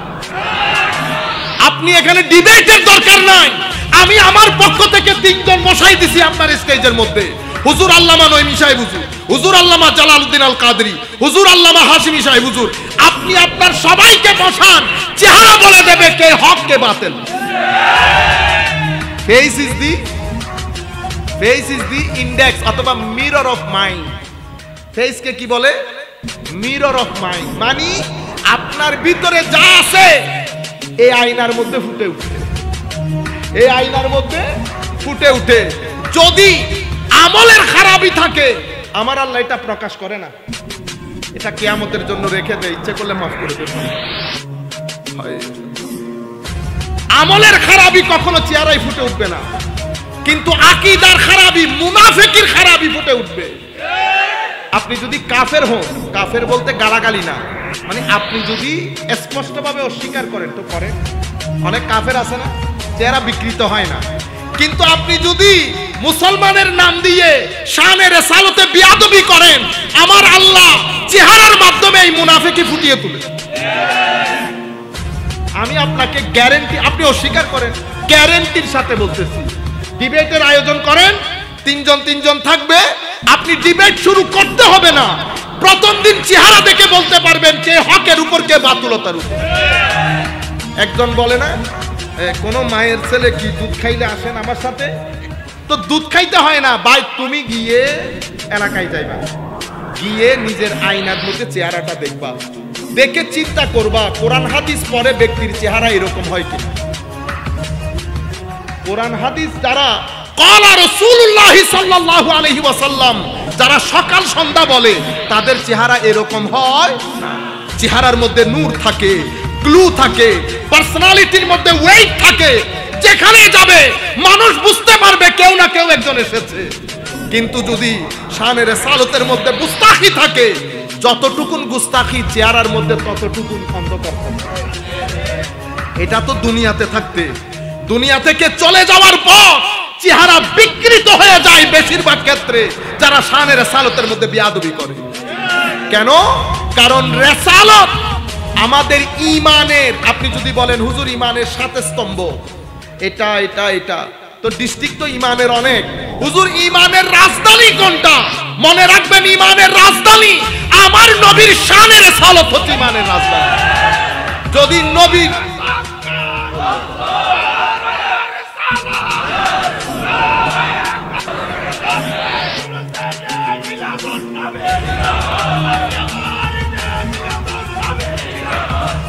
আপনার যদি আখিরাত ঈমান, আল্লাহর উপর ঈমান সব ঠিক আছে, শানে রিসালাতে বেয়াদবি হয়েছে, তো আমার আল্লাহর নাম দিয়েছে কি জানেন? মুনাফিক। পবিত্র কোরআনে সূরা আছে না কাফেরুন, আছে না? আমি এখন 2 সেকেন্ড বললে কাফেরুন শেষ। কুল ইয়া আইয়ুহাল কাফিরুন লা আ'বুদু মা তা'বুদুন ওয়ালা আনতুম আবিদুনা মা আ'বুদ ওয়ালা আনা আবিদুম মা আবাদতুম ওয়ালা আনতুম আবিদুনা মা আ'বুদ লাকুম দীনুকুম ওয়ালিয়া দীন। খতম। আরেকটা সূরা আছে সূরাতুল মুনাফিকুন। সূরা মুনাফিকুন সূরা কাফিরুনের মতো সূরা 10টাকে গিলে খেয়ে ফেলতে পারবে। এখন আল্লাহ মুনাফিকুনকে এত বড় কেন করলেন? শুরু কেমনে হয় জানেন? হুজুর ইয়া রাসূলুল্লাহ, এই মুনাফিকগুলা এসে আপনাকে বলবে ক্বালু ইন্নাকা, নিশ্চয়ই আপনি, নাশহাদু, আমরা সাক্ষ্য দিচ্ছি, নিশ্চয়ই আপনি, লা রাসূলুল্লাহ, অবশ্যই অবশ্যই আল্লাহর রাসূল। দেখছেন নি কত তাকিদ, কত জোর গলা, আমরা সাক্ষ্য দিচ্ছি নিশ্চয়ই আপনি অবশ্যই আল্লাহর রাসূল। আমার আল্লাহ বলতেছেন আমিও সাক্ষী দিচ্ছি তারা মৃত্যু, আমি সাক্ষী দিচ্ছি তারা মৃত্যু। এরপরে আমার আল্লাহ, কারণ মুনাফিকের এখানে তো লেখা থাকে, আমি যে মুনাফিক এখানে লেখা থাকবে কিভাবে বুঝবেন? আমার এটাকে বলে বর্তমান যুগের মাইন্ডসেট। মাইন্ডসেট শব্দটা মনে আছে? মাইন্ডসেট। মুনাফিকদের একটা মাইন্ডসেট আছে। এই মাইন্ডসেটটা আল্লাহ এই 2 আয়াতের পরে বলেছেন। মানে এদেরকে আপনি কেমনে বুঝবেন? এটা হচ্ছে ঈমানের বাউন্ডারি, গার্ডেন। ঈমানের বাউন্ডারি তো ওদিক দিয়ে ঢুকছেন, কি বলে ঢুকছেন? গেট। মানুষ আছে তো, ফেরেশতা দাঁড়ানো, আপনি ঢুকতে চাচ্ছেন, বলতেছেন না ঢুকতে পারবেন না। কেন? তো এখানে ঢুকতে হলে কলমা পড়তে হবে। তা আপনি পড়ছেন আশহাদু আল্লা ইলাহা ইল্লাল্লাহ ওয়া আশহাদু আন্না মুহাম্মাদান আবদুহু। যখন আপনি ঢুকছেন, একজন দাঁড়িয়ে বলতেছে এই রুমের ভিতরে আমাদের নবী বসা। যদি মুমিন হয় তো সে কয় কিলোমিটার ব্যাগে দূর দেবে? যদি মুমিন হয়। আর যদি মুনাফিক হয় সে কি বলবে জানেন? তো উনি বসে আছে কিসে, ওখানে যাবো, আমি ঢুকছি তো এখানে। বুঝতে পারছেন? মাইন্ডসেট বুঝতে পারছেন? মানে আমি ঈমানের মধ্যে আছি তো, আখিরাত বিশ্বাস করছি, আল্লাহকে বিশ্বাস করছি, উনার কাছে যেতে হবে কেন? এটা হচ্ছে মুনাফিকের মাইন্ডসেট। এই জমানার মধ্যে মাইন্ডসেট কেমনে, কিভাবে বুঝবেন? যখন দেখবেন আমার নবীর ব্যাপারে যখন কথা বলবে আদব থাকবে না। আমার নবীর কোন সম্মান যখন বর্ণনা করবে চেষ্টা করবে এটাকে লিমিটেড ওয়েতে বলবে। আমার নবী সাল্লাল্লাহু আলাইহি ওয়াসাল্লামের হজের ক্ষেত্রে যখন জিয়ারতের কথা উঠবে তো বলবে আপনি মসজিদে নববীতে যাবেন, তবে রওজা শরীফ না, নবীর কবর। যারা বলবে নবীর কবর, নবীর কবরে নিয়ত করে যাবেন না। নবী আমাদের মতো মানুষ, নবী এটা জানে না, ওইটা জানে না, এটা জানে না, নবীর মা বাপ এরকম, নবী শাফাত নাই, নবী নিজেও জানে না কি। এগুলা হচ্ছে মুনাফিকের শব্দ, মুনাফিকের মুখের ভাষা, মুনাফিকের মুখের মাইন্ডসেট কি? ভাষা আর মাইন্ডসেট কিন্তু এক জিনিস না। ভাষা হচ্ছে প্রডিউস হয়, ভাষা কিসে প্রডিউস করে? মাইন্ডসেটে। আমি আমার মাকে বলতেছি না যে আম্মা দিল করে আপনার পাটা ধরে রাখি, এটা আমার মুখের ভাষা। মাইন্ডসেটের মধ্যে কি আছে? মায়ের প্রতি বেধড়ক মহব্বত। মহব্বত আপনি দেখছেন? দেখেন না। যেটা দেখছেন সেটা হচ্ছে আমার কাজের যে এক্সপ্রেশন, এক্সপ্রেশনটা আপনি দেখেছেন, মহব্বতটা আপনি দেখেন নাই। কারণ মহব্বত হৃদয়ের একটা অবস্থা, সেটা দেখা যায় না, সেটা আপনার কর্মের মাধ্যমে বোঝা যায়। তো আপনি যখন বলা হচ্ছে ঘরের মধ্যে আমার নবী আছে, যেই ব্যক্তি দৌড় দিয়েছে সেই সাহাবী, যিনি দৌড় দেন নাই সে মুনাফিক। আমার আল্লাহ এখন বলতেছেন ওয়া ইজা কিলা লাহুম তাআলাউ ইয়াস্তাগফির লাকুম রাসূলুল্লাহ লাওয়াউ রুউসাহুম ওয়া রাআইতাহুম ইয়াসুদ্দুনা ওয়া হুম মুস্তাকবিরুন। তো হাবিব, যখন কিভাবে বুঝবেন এই ব্যক্তি মুনাফিক? যখন তাদেরকে আপনি বলবেন বা বলা হবে আসো, নবী ঘরের মধ্যে বসে আছে, নবীর দরবারে আসো এবং নবীকে বলো তোমাদের জন্য আল্লাহর দরবারে ক্ষমা চাইতে। যখন তাদেরকে এই কথা বলা হবে, যদি সাহাবী হয় তোর দেবে, আর যদি মুনাফিক হয় মাথারে এমনে মাইরা বলবে নবীর কাছে কেন যাব। হ্যাঁ, বুঝতে পেরেছেন? এখন এটা আমার আল্লাহ কোরআনের শুরুতেও বলেছেন, মুনাফিক দিয়ে বলে শেষও বলেছেন। এটা হচ্ছে ওদের মাইন্ডসেট। সেই কারণে আমার আল্লাহ কোরআনে পাকের মধ্যে বলছে ওয়ালাউ আন্নাহুম ইজ্জালামু আনফুসাহুম জাউ ফাস্তাগফিরুল্লাহ ওয়াস্তাগফারা লাহুমুর রাসূল লাওয়াজাদুল্লাহ তাওয়াবার রহিমা। এই আমার বান্দারা, কিয়ামতের আগ পর্যন্ত তোমরা যদি কোনো কারণে নিজেদের উপর অত্যাচার করে বসো, আমলের মাধ্যমে, খারাপির মাধ্যমে, আল্লাহ আল্লাহ রসুলের সীমা লঙ্ঘনের মাধ্যমে তোমরা যদি নিজেদের উপর জুলুম করো, কি করতে হবে? যাও হাবিব, তারা যদি আপনার কাছে আসে, হায় হায়, তারাও আমার কাছে ক্ষমা চান, আপনিও তাদের জন্য ক্ষমা চান। যদি আপনি তাদের জন্য ক্ষমা চান, লাওয়াজাদুল্লাহ, তবে আমার ক্ষমা গ্যারান্টি হবে। যদি আপনারটা না থাকে, ইজাজা আনাসরুল্লাহি ওয়াল ফাত ওয়া রাআইতান নাসা ইয়াদখুলুনা ফি দীনিল্লাহি আফওয়াজা ফাসাব্বিহ বিহামদি রব্বিকা ওয়াস্তাগফির ইন্নাহু কানা তাওয়াবা। ক্ষমা যদি নিজে নিজে চাও তাহলে তিনি শুধু দয়াশীল, ক্ষমাশীল। ইন্নাহু কানা তাওয়াবা, শুধু তওবা কবুলকারী।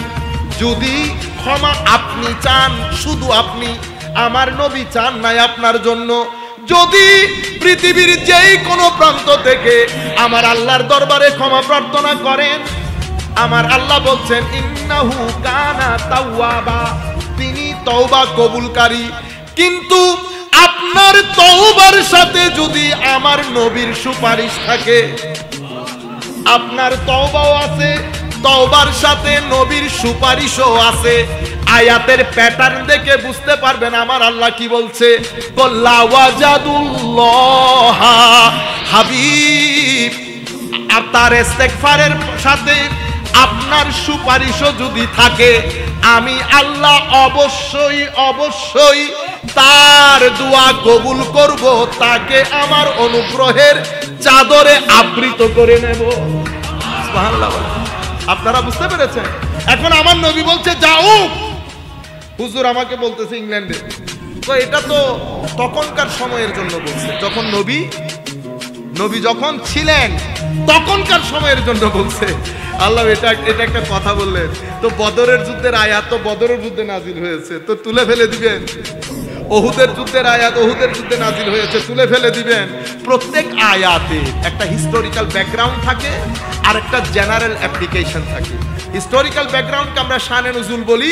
পরবর্তী অংশ, এই যে আমার নবীর দরবারে যাওয়া সমস্ত মুফাসসিরিন কয়েকজন বাদ দিয়ে সবাই এই জায়গার মধ্যে কি কয়েকটা হাদিস শরীফ এনেছে। কি? আমার নবীর দরবারে সেই সময়ে সাহাবায়ে কেরামের যুগে, তাবেঈনের যুগে যারা জুলুম করতো তারা যাইতো আমার নবীর দরবারে গিয়ে সালাম করতো, আল্লাহর দরবারে ক্ষমা চাইতো। আমরা বক্তব্য দীর্ঘায়িত না করে একেবারে শেষের অংশে, তো আমার নবীকে আল্লাহ আমাদের মতো মানুষ করে পাঠিয়েছেন। এখন মত মানে কি, সেই মতটা আমরা বুঝে শেষ করে দেব। তো আমার আল্লাহ বলছেন, কুল হাবিব আপনি বলেন। তো আমার আল্লাহ তাওহীদ শুরু করেছে রিসালাত দিয়ে। কেন? কারণ আপনার ঈমানের রাজধানী হচ্ছে রিসালাত। ঈমানের রাজধানী রিসালাত। কেন? কারণ কুলের পরের অংশকে সংবাদ বলি। কি বলি? সংবাদ। কুল হচ্ছে সংবাদদাতা। ইয়মে আখিরা বলেন, তাকদীর বলেন, ফেরেশতা বলেন, তাওহীদ বলেন, এগুলা কেউ দেখে নাই। এগুলার সংবাদ যিনি দান করেন তাদেরকে রাসূল বলে। আপনারা বুঝতে পেরেছেন? আমি যদি এখন আপনাকে বলি, ভাইজান সংবাদ একটা তো, ঘটনা একটা তো ঘটছে, আপনি বলতেছেন হুজুর কোথায় পাইছেন? আমি বলছি নিউ চট্টগ্রামে পাইছি। আপনি দূর ভাইজান কি বলেন নিউ চট্টগ্রাম, এগুলার কোনো ভ্যালিডিটি আছে নি? আলহামদুলিল্লাহ রাখেন, বিবিসি তো আসছে, প্রথম আলো তো আসছে। তখন আপনি বলবেন দাঁড়ান দাঁড়ান দাঁড়ান, ঘটনা তো আবার বলেন তো। দেখছেন, আমি আপনাদেরকে বুঝাইতে চাচ্ছি সংবাদদাতার মাধ্যমে সংবাদে ওয়েট তৈরি হয়, সংবাদের ওয়েট তৈরি হয়। তো আমার নবী সংবাদদাতা, সংবাদদাতাকে বলে রিসালাত, সংবাদ যেটার দান করেন সেটাকে বলে তাওহীদ। তো সংবাদদাতা যদি প্রতিষ্ঠিত না হয়, সংবাদই তো প্রতিষ্ঠিত হবে না। আপনি বুঝতে পেরেছেন? কুল যদি প্রতিষ্ঠিত হয়, হুয়াল্লাহু আহাদ প্রতিষ্ঠিত হবে।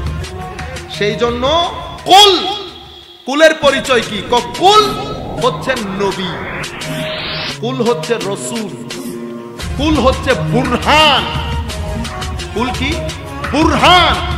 কুল হচ্ছে শাহেদ, কুল হচ্ছে বাশীর, কুল হচ্ছে নাযীর। এটা হচ্ছে কুলের পরিচয়।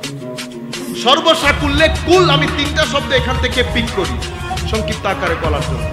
কুল হচ্ছেন নবী। নবী মানে কি? নবী মানে যিনি অদৃশ্যে জ্ঞানের কথা মানুষকে জানান দেন, তাকে নবী বলে।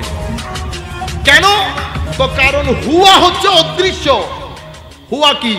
কুল হুয়াল্লাহু আহাদ। হুয়া হচ্ছে অদৃশ্য। তো অদৃশ্যের কথা বলবেন দৃশ্যমান ব্যক্তি।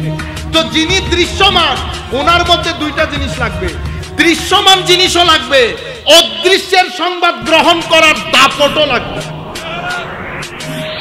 আমরা বাংলাদেশি ইংল্যান্ডের মধ্যে আমরা যখন ইন্টারপ্রেট করি, মানে অনুবাদ, তো এটা ইংরেজি ডাক্তার, এটা মিশরি রুগী, আমি মাঝখানে।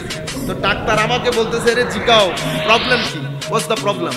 আমি জিজ্ঞেস করতেছি এস মুশকিলা, তো বলতেছে ফিহেনা এলেখেদা কেদা কেদা আগাতানি। আচ্ছা, তো আমি ওর ইংরেজিতে বলতেছি, he saying this kind of problems that here. Okay, তো জিজ্ঞেস করতেছে তারে বলো ইতোপূর্বে কোনো ওষুধ খাইছে কিনা। তো আমি জিজ্ঞেস করতে তো ও, আমি ওরে বলতেছি, ও আমার আরবিতে বলতেছে, আমি ইংরেজিতে বুঝাইতেছি। বুঝতে পেরেছে? আমি মাঝখানে বসা। আমি যদি ইংরেজি না জানি নিতে পারবো না, আরবি না জানলে নিতে পারবো না। ঠিক আছে? তাইলে আমার আরবিও জানতে হবে, ইংরেজিও জানতে হবে। এখন আপনি আমার জিজ্ঞেস করতেছেন, হুজুর আপনি আরবি না ইংরেজি? আমি বলতেছি আমি না আরবি না ইংরেজি। ওমা, তো আপনি খেয়ালাম আমি বাঙালি। বুঝতে পেরেছেন? আমার নবী বসা, আমার নবী নিচ্ছেন নূর থেকে, দিচ্ছেন বাশারকে। যদি নূর না থাকতো নিতে পারতেন না, আর বশরিয়ত না থাকলে দিতে পারতেন না। যেহেতু দিতে হবে বাশার, যেহেতু নিতে হবে নূর, কদ জাআকুম মিনাল্লাহি নূর, তো নূর থেকে নিবেন বাশারকে দিবেন। এখন আপনি উঠে জিজ্ঞেস করতেছেন, ইয়া রাসূলুল্লাহ আপনি কে, নূর না বাশার? আমার নবী বলছেন না নূর না বাশার। হুজুর কি তাইলে? হাকিকত আল্লাহ জানে আর আমি জানি। আল্লাহ জানে আর আমি জানি। কেমনে? আমার নবীর এই তিনটা ডাইমেনশনের মেরাজ করেছেন আল্লাহ। হারাম থেকে আকসা পর্যন্ত এটা নবীর বাশারিয়াতের মেরাজ। আকসা থেকে সিদরাতুল মুনতাহা এটা নূরানিয়াতে মুস্তাফার মেরাজ। যেখান থেকে জিবরিল বলছে আমি আর যেতে পারবো না, আমার নূর এটা বরদাস্ত করতে পারবে না, সেখান থেকে আমার নবী সুম্মা দানা ফাতাদাল্লা ফাকানা কাবা কাউসাইনি আও আদনার যে সফর, এটা হাকিকতে মুহাম্মাদির সফর। এটা হাকিকতে মুহাম্মাদির সফর। সেই কারণে আমার নবী যখন চরিত্র জিজ্ঞেস করা হয়েছে, হযরত আয়েশা বলেছেন কানা খুলুকুহু আল কুরআন, আমার নবী হচ্ছেন কোরআন। কোরআনের মধ্যে আয়াত তিন ধরনের, একটাকে আমরা বলি মুকাত্তাআত, একটাকে আমরা বলি মুতাশাবিহাত, আরেকটাকে বলি মুহকামাত। মুহকামাত সবাই বুঝে, মুতাশাবিহাত কেউ কেউ বুঝে, আর আলিফ লাম মিম কেউ বুঝে। তো মুহকামাত হচ্ছে বাশারিয়াতে মুস্তাফা, সবাই দেখতেছে। মুতাশাবিহাত নূরানিয়াতে মুস্তাফা, কেউ কেউ দেখেছে। আর হাকিকতে মুস্তাফা হচ্ছে মুকাত্তাআত, আল্লাহ জানে আর রাসূল জানে। এটা আমার নবীর কোরআনী ডিজাইন, এটা আমার নবীর।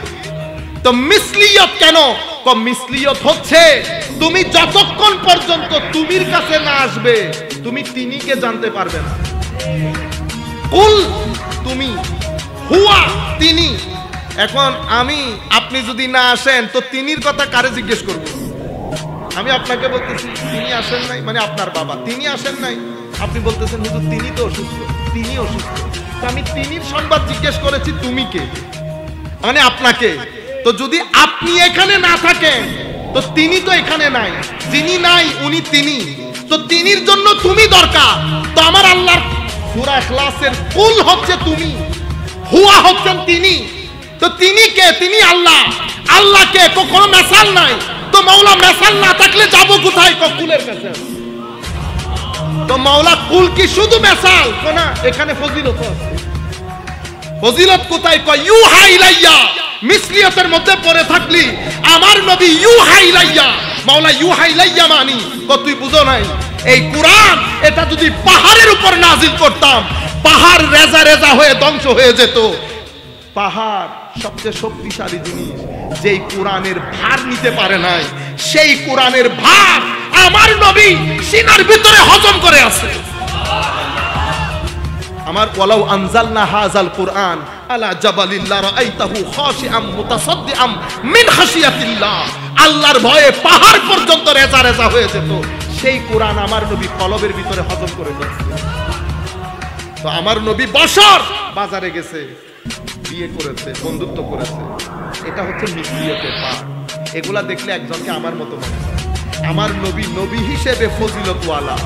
আপনি বলতেছেন আঙ্গুল, আমার তো আঙ্গুল, ও আমি এমনি এমনি যদি কিয়ামত পর্যন্ত ইশারা করি কিছু হবে এখানে? আমার নবী এমনি ইশারা করেছে, চাঁদ বিভাগ হয়েছে। আমার নবী হাতে ইশারা করেছে, সূর্য ফেরত এসেছে। আপনি বলতেছেন আপনার তো চোখ, নবীর তো চোখ। হ্যাঁ, দুইটাই চোখ। একটা চোখ মুবারক আর একটা শুধু চোখ। কেন মুবারক? এটা বলে সামনেও দেখে পিছনেও দেখে, শুধু পিছনে না। হে আমার সাহাবায়ে কেরাম, নামাজ পড়ার সময় তোমাদের ভিতরে আল্লাহর ভীতি কতটুকুন আছে সেটাও আমি দেখি, সেটাও আমি দেখি। শুধু কি তাই? হাত বলে, মুখ বলে, এটা কেমন চুল? আমার তো চুল, কোন নবীর তো চুল। ও ভাই, আপনারটা মানুষের গায়ে পড়লে ঝগড়া লাগে, আর আমার নবীরটা নেওয়ার জন্য নবীদের পরে সবচেয়ে উত্তম মানুষ সাহাবায়ে কেরাম, তারা জালের মতো হাত বিছিয়ে আমার নবীর চতুর্পার্শ্বে তাওয়াফ করতেন। ফাআতাফা বিহি আসহাবুহু, তাওয়াফ করতেন চুল মুবারক নেওয়ার জন্য। আপনারা বুঝতে পেরেছেন? এটা ফজিলতের পাঠ। সমস্যা হয়ে গেছে কি জানেন? আপনাকে পাঠাইছি জেলা প্রশাসকের কাছে, আপনি গেলেন, প্রথমে তো গেটের মধ্যে ইন্টারভিউ দিতে হয়েছে, ঠিক না? আপনি ভয় পেয়ে গেছেন, রুমের মধ্যে কাঁপতেছেন, আপনি জেলা প্রশাসক হিসাবে বসেন। স্যার, আচ্ছা ঠিক আছে। শান শৌকত যা দেখানো দেখাইছে, বাইরে এসে আমার বলতেছেন হুজুর যেরকম বলছেন সেরকম। বাহ বাহ বাহ বাহ, কি রোগ, কি অবস্থা। 3 দিন পরে আপনাকে মিনিস্টারের কাছে পাঠাইছে, হেন তেন মিনিস্টার না, স্বরাষ্ট্রমন্ত্রী, আপনার এলাকা। উনি এইকে বলে দিচ্ছেন আমার এলাকার লোক আসলে ভদ্রভাবে কথা বলবা, বসাইবা, চা খাওয়াইবা, আমাকে ডেকে দিবা। উনি এটাই এবার আপনি ঢুকলেন, উনিও আসলেন, যারা বলা কিছু খাইছেন, মুখ শুকনা লাগতেছে কেন, কথাগুলো খেয়াল করবেন আপনারা। মুখ শুকনা লাগতেছে কেন, ঘরে সবাই ঠিক আছে, কোনো অসুবিধা আছে, বলেন আপনার কি খেদমত করতে পারেন। ও এটা একটা সমস্যা হলো, কি বলেন, সমস্যার সমাধান হয়ে গেছে মনে করে, এই ভাইকে নাস্তা দাও, আপনি যান, সাথে হাতে 3000 টাকাও দিচ্ছেন গাড়ি ভাড়া। আপনি বাইরে এসে আমাকে বলতেছেন হুজুর এটা তো আমাদের মতো সাধারণ মানুষ। উনি তো আপনি বলতেছেন স্বরাষ্ট্রমন্ত্রী, উনি তো আমার মতো সাধারণ, একেবারে অতি সাধারণ মানুষটা, ওই আগেরটা। ও যিনি আমাদের সাথে হাঁটতেছেন ইমামুল মুরসালিন, ইমামুল মুরসালিন, যার নাম আল্লাহ ঠিক করে দিয়েছেন মুহাম্মদ। কিয়ামতের ময়দানে যখন হুলস্থুল লাগবে, আমার আল্লাহ নবীর সিংহাসন বানাবে মুহাম্মদ। এত বড় নবী, সেই নবী যখন আপনার কাঁধে হাত দিয়ে বলতেছে তুমি তো আমার ভাই, আপনি বাইরে এসে বলতেছেন আমার মতো। আপনারা বুঝতে পারছেন এটা হচ্ছে হিউম্যান নেচার, হিউম্যান নেচার। আমার নবী যদি ফারুক আজমের মতো রোগ দবদবা দেখাইতেন, আজকে আপনি ভয়ও বলতেন না নবী আমার। কেন বলতেছেন? ফাবিমা রাহমাতিন মিনাল্লাহি লিনতা লাহুম ওয়ালাউ কুনতা ফাজ্জান গালিযাল কলবি লানফাদ্দু মিন হাওলি। আমার নবী অনেক অনেক অনেক ভদ্র। আমরা নিজেরাও দেখতেছি আমাদের জীবনে যে আপনি মুডের মধ্যে থাকবেন সবাই ঠিক, কিন্তু আপনি যদি একটু দেখেন আপনার ড্রাইভারের সাথেও, আপনার ঘরের কাজের লোকের সাথেও, এলাকার ছেলের সাথেও আপনি যখন সাধারণভাবে মিশবেন, কেউ পাত্তা দিবেন, সবাই আপনাকে তখন অতি, বুঝতে পেরেছেন? এটা মানুষের নেচার, এটা মানুষের নেচার। আমার নবী যদি রোগ দবদবা দেখাইতেন, কথা বলতেন, আপনি তখন আজকের এই উৎসাহ। এই জন্য আমার নবীকে আল্লাহ, এই জন্য আমার নবী সাল্লাল্লাহু আলাইহি ওয়াসাল্লাম আমার মতো, কিরকম মতো, এটার ক্লারিটিও আমার নবী বলেছেন, অসংখ্য হাদিসের মধ্যে এসেছে। আমি শুধু একটা হাদিস বলে আমাদের বক্তব্য শেষ করব। হুজুর করিম সাল্লাল্লাহু আলাইহি ওয়াসাল্লাম আন্না আবু হুরায়রা রাদিয়াল্লাহু তাআলা আনহু قال, হযরত আবু হুরায়রা বলতেছেন নাহা রাসূলুল্লাহ সাল্লাল্লাহু আলাইহি ওয়াসাল্লাম আনিল ওয়াসা, আমার নবী ধারাবাহিকভাবে রোজা রাখা, না খেয়ে না পড়ে, এটা থেকে মানা করেছেন। فقال رجل من المسلمين, এক সাহাবী বলতেছেন فإنك تواصل يا رسول الله, হুজুর সোমে বেসাল তো আপনিও করেন, তা আমরা করলে অসুবিধা কি? আমার নবী সাল্লাল্লাহু আলাইহি ওয়াসাল্লাম তখন বললেন ওয়া আইয়ুকুম মিসলি, তোমরা তো আমার মতো না। এখন এই যে আমরা এই কতগুলো খারিজি জেহেন বেয়াদব শেষ বিকালে আসবে, আমার নবী জানে। সেই জন্য আমার নবী আমাদের কনসেপচুয়াল ক্লারিটি করেছেন। হুজুর তো আইয়ুব ওই যে ওখানে মিসলুকুম বলেছে, আমি মানুষ হয়ে এসেছি, ফেরেশতা না। কিন্তু আমার ভিতরের ডিজাইন তো পৃথিবীর কারো মতো না, কারণ আমার আল্লাহর যেমন কোনো মেসাল নাই, সৃষ্টির মধ্যে আল্লাহ আমারও কোনো মেসাল রাখে না। আমি one and only, one and only. আমার নবী সাল্লাল্লাহু আলাইহি ওয়াসাল্লাম বলছেন ইন্নী আবিতু ইউতঈমুনি রাব্বি ওয়া ইয়াসকিনি। এরপরে আর একটু পরে যাই, তো আমি, আমার নবী সাল্লাল্লাহু আলাইহি ওয়াসাল্লাম বলছেন আমি তোমাদের মতো না, আমি যখন আমার আল্লাহর সাথে থাকি, কিন্তু আমার আল্লাহ আমাকে খাওয়ান। কি খাওয়ান? যিনি খাওয়ান উনি জানেন, যিনি খান উনি জানেন, কিন্তু আল্লাহ খাওয়ান, বুঝতে পেরেছেন? এরপর আমার নবী সাল্লাল্লাহু আলাইহি ওয়াসাল্লাম আরেক হাদিস, এগুলো সব মুসলিম শরীফের রওয়ায়াত, আমি মুসলিম শরীফ থেকে নিয়েছি। قال واصل رسول الله صلى الله عليه وسلم في اول شهر رمضان فواصل ناس من المسلمين, আমার নবী রমজানের আগে, রমজানে শাবান মাসে আমার নবী ধারাবাহিক রোজা রাখা শুরু করেছেন, কোনো খাওয়া দাওয়া ছাড়া। আমার নবীকে দেখে সাহাবায়ে কেরাম রাখা শুরু করেছেন। কি আজি সাহাবা, ও ভাই, আমার নবী আংটি পরা শুরু করেছেন, স্বর্ণ হারাম হয় না। আমার নবীকে আংটি পরা দেখে সাহাবায়ে কেরাম আংটি পরা শুরু করেছেন। স্বর্ণ যখন হারাম হয়েছে, আমার নবী আস্তে করে আংটিটা খুলে রেখে দিলেন। সাহাবায়ে কেরাম উপস্থিত যারা আছে সবাই আংটি খুলে রেখে দিলেন। কেউ পরে আর উঠাই নিয়ে যায়। 2, 4, 5 এক সপ্তাহ পরে আমার নবী কোন এক সাহাবীর হাতে আংটি দেখেছেন, আমি নামটা ভুলে গেছি। আমার নবী কি করেছেন, কারণ তখন তার নিউজের জমানা ছিল না যে আংটি হারাম হয়েছে সবার ঘরে খবর পৌঁছে যাবে এরকম। আমার নবী কি করেছেন, ওই সাহাবীর হাত থেকে আংটিটা খুলে রেখে দিয়েছেন। সাহাবীও বুঝতে পেরেছেন আংটি হারাম হয়ে গেছে। আমার নবীর হাতে আংটি, সাহাবায়ে আমার হাতে আংটি। নবী বলতেছেন চলে গেছে। আরেক সাহাবী বলতেছেন, শোনো, আংটি ছেলেদের জন্য হারাম হয়েছে, মেয়েদের জন্য বৈধ, তুমি তুলে নাও, তোমার ঘরে গিয়ে মেয়েদেরকে দিয়ে দাও। সাহাবীর উত্তর কি ছিল জানেন? বলল, আমার মাহবুব নবী যে আংটি খুলে রেখেছে আমি আবার সেটা হাতে তুলে নিব? আমার মাহবুব নবী যে আংটি খুলে দিয়েছে সেটা আমি আবার হাতে তুলে নিব? এটাকে সুন্নিয়ত বলে। এই ইমোশন, এই মহব্বত, এই তাজিম, এই আদব, এই অ্যাটাচমেন্ট, এই মেন্টাল সেন্টিমেন্টাল ডিভোশন, এটাকে সুন্নিয়ত বলে। আপনারা বুঝতে পেরেছেন? আমার নবী সাল্লাল্লাহু আলাইহি ওয়াসাল্লাম যখন রাখা শুরু করেছে তারাও রাখা শুরু করেছে। ফাবালাগাহু যালিকা, এই ঘটনা আমার নবী শুনেছেন যে সাহাবায়ে কেরাম সৌমে বেসাল না খেয়ে না পরে রোজা রাখা শুরু করেছেন। আমার নবী এখন বলতেছেন, হায় হায়, তোমরা মনে করেছো আমি তোমাদের মতো? লাউ মুদ্দা লানা শাহর লাওয়াসালনা ওয়াসালান ইয়াদাউল মুতাআম্মিকুনা তাআম্মুকাহুম ইন্নাকুম লাস্তুম মিসলি। আমার নবী বলছে, ভাগ্য ভালো, রমজান শুরু হয়ে যাবে, যদি রমজানের মাস রমজান মাস না হতো আমি এমন ভাবে রোজা রাখতাম, তোমরা যাদের ধারণা আমি তোমাদের মতো, যতক্ষণ তোমাদের ধারণা গুছে না যেত আমি ততক্ষণ রোজা রাখতাম। মনে রাখো, আমি তোমাদের কারো মতো না। নবী বলছে আমি তোমাদের মতো না, আপনি বলতেছেন আমি তোমাদের। আপনারা আরো কি বলে, যদি সামনের মাস রোজা না হইতো আমি এমন ভাবে রোজা রাখতাম, কি বলেছে, এমন ভাবে রোজা রাখতাম, ইয়াদাউল মুতাআম্মিকুনা তাআম্মুকা, মানে যারা আমার ব্যাপারে মত মনে করে যতক্ষণ তাদের এই ধারণা মুছে না যেত আমি ততক্ষণ রোজা রাখতাম। মনে রাখো, ইন্নাকুম লাস্তুম মিসলি, তোমরা কেউ আমার মতো না। ইন্নী লাস্তু মিসলাকুম, আমি তোমাদের মতোই না। এভাবে অসংখ্য হাদিসের মধ্যে আমার নবী মত বিষয়টা ক্লিয়ার করে দিয়েছেন। আখেরি মেসেজ যেটা দিব, সম্মানিত, এখন আমরা 3 ডাইমেনশন থেকে একটা বিশাল সমুদ্রের সামনে দাঁড়িয়ে, এক আখলাকের বিন্দু, একেবারে শেষ বিন্দু পর্যন্ত নিয়ে সমুদ্রে যাওয়ার পথে।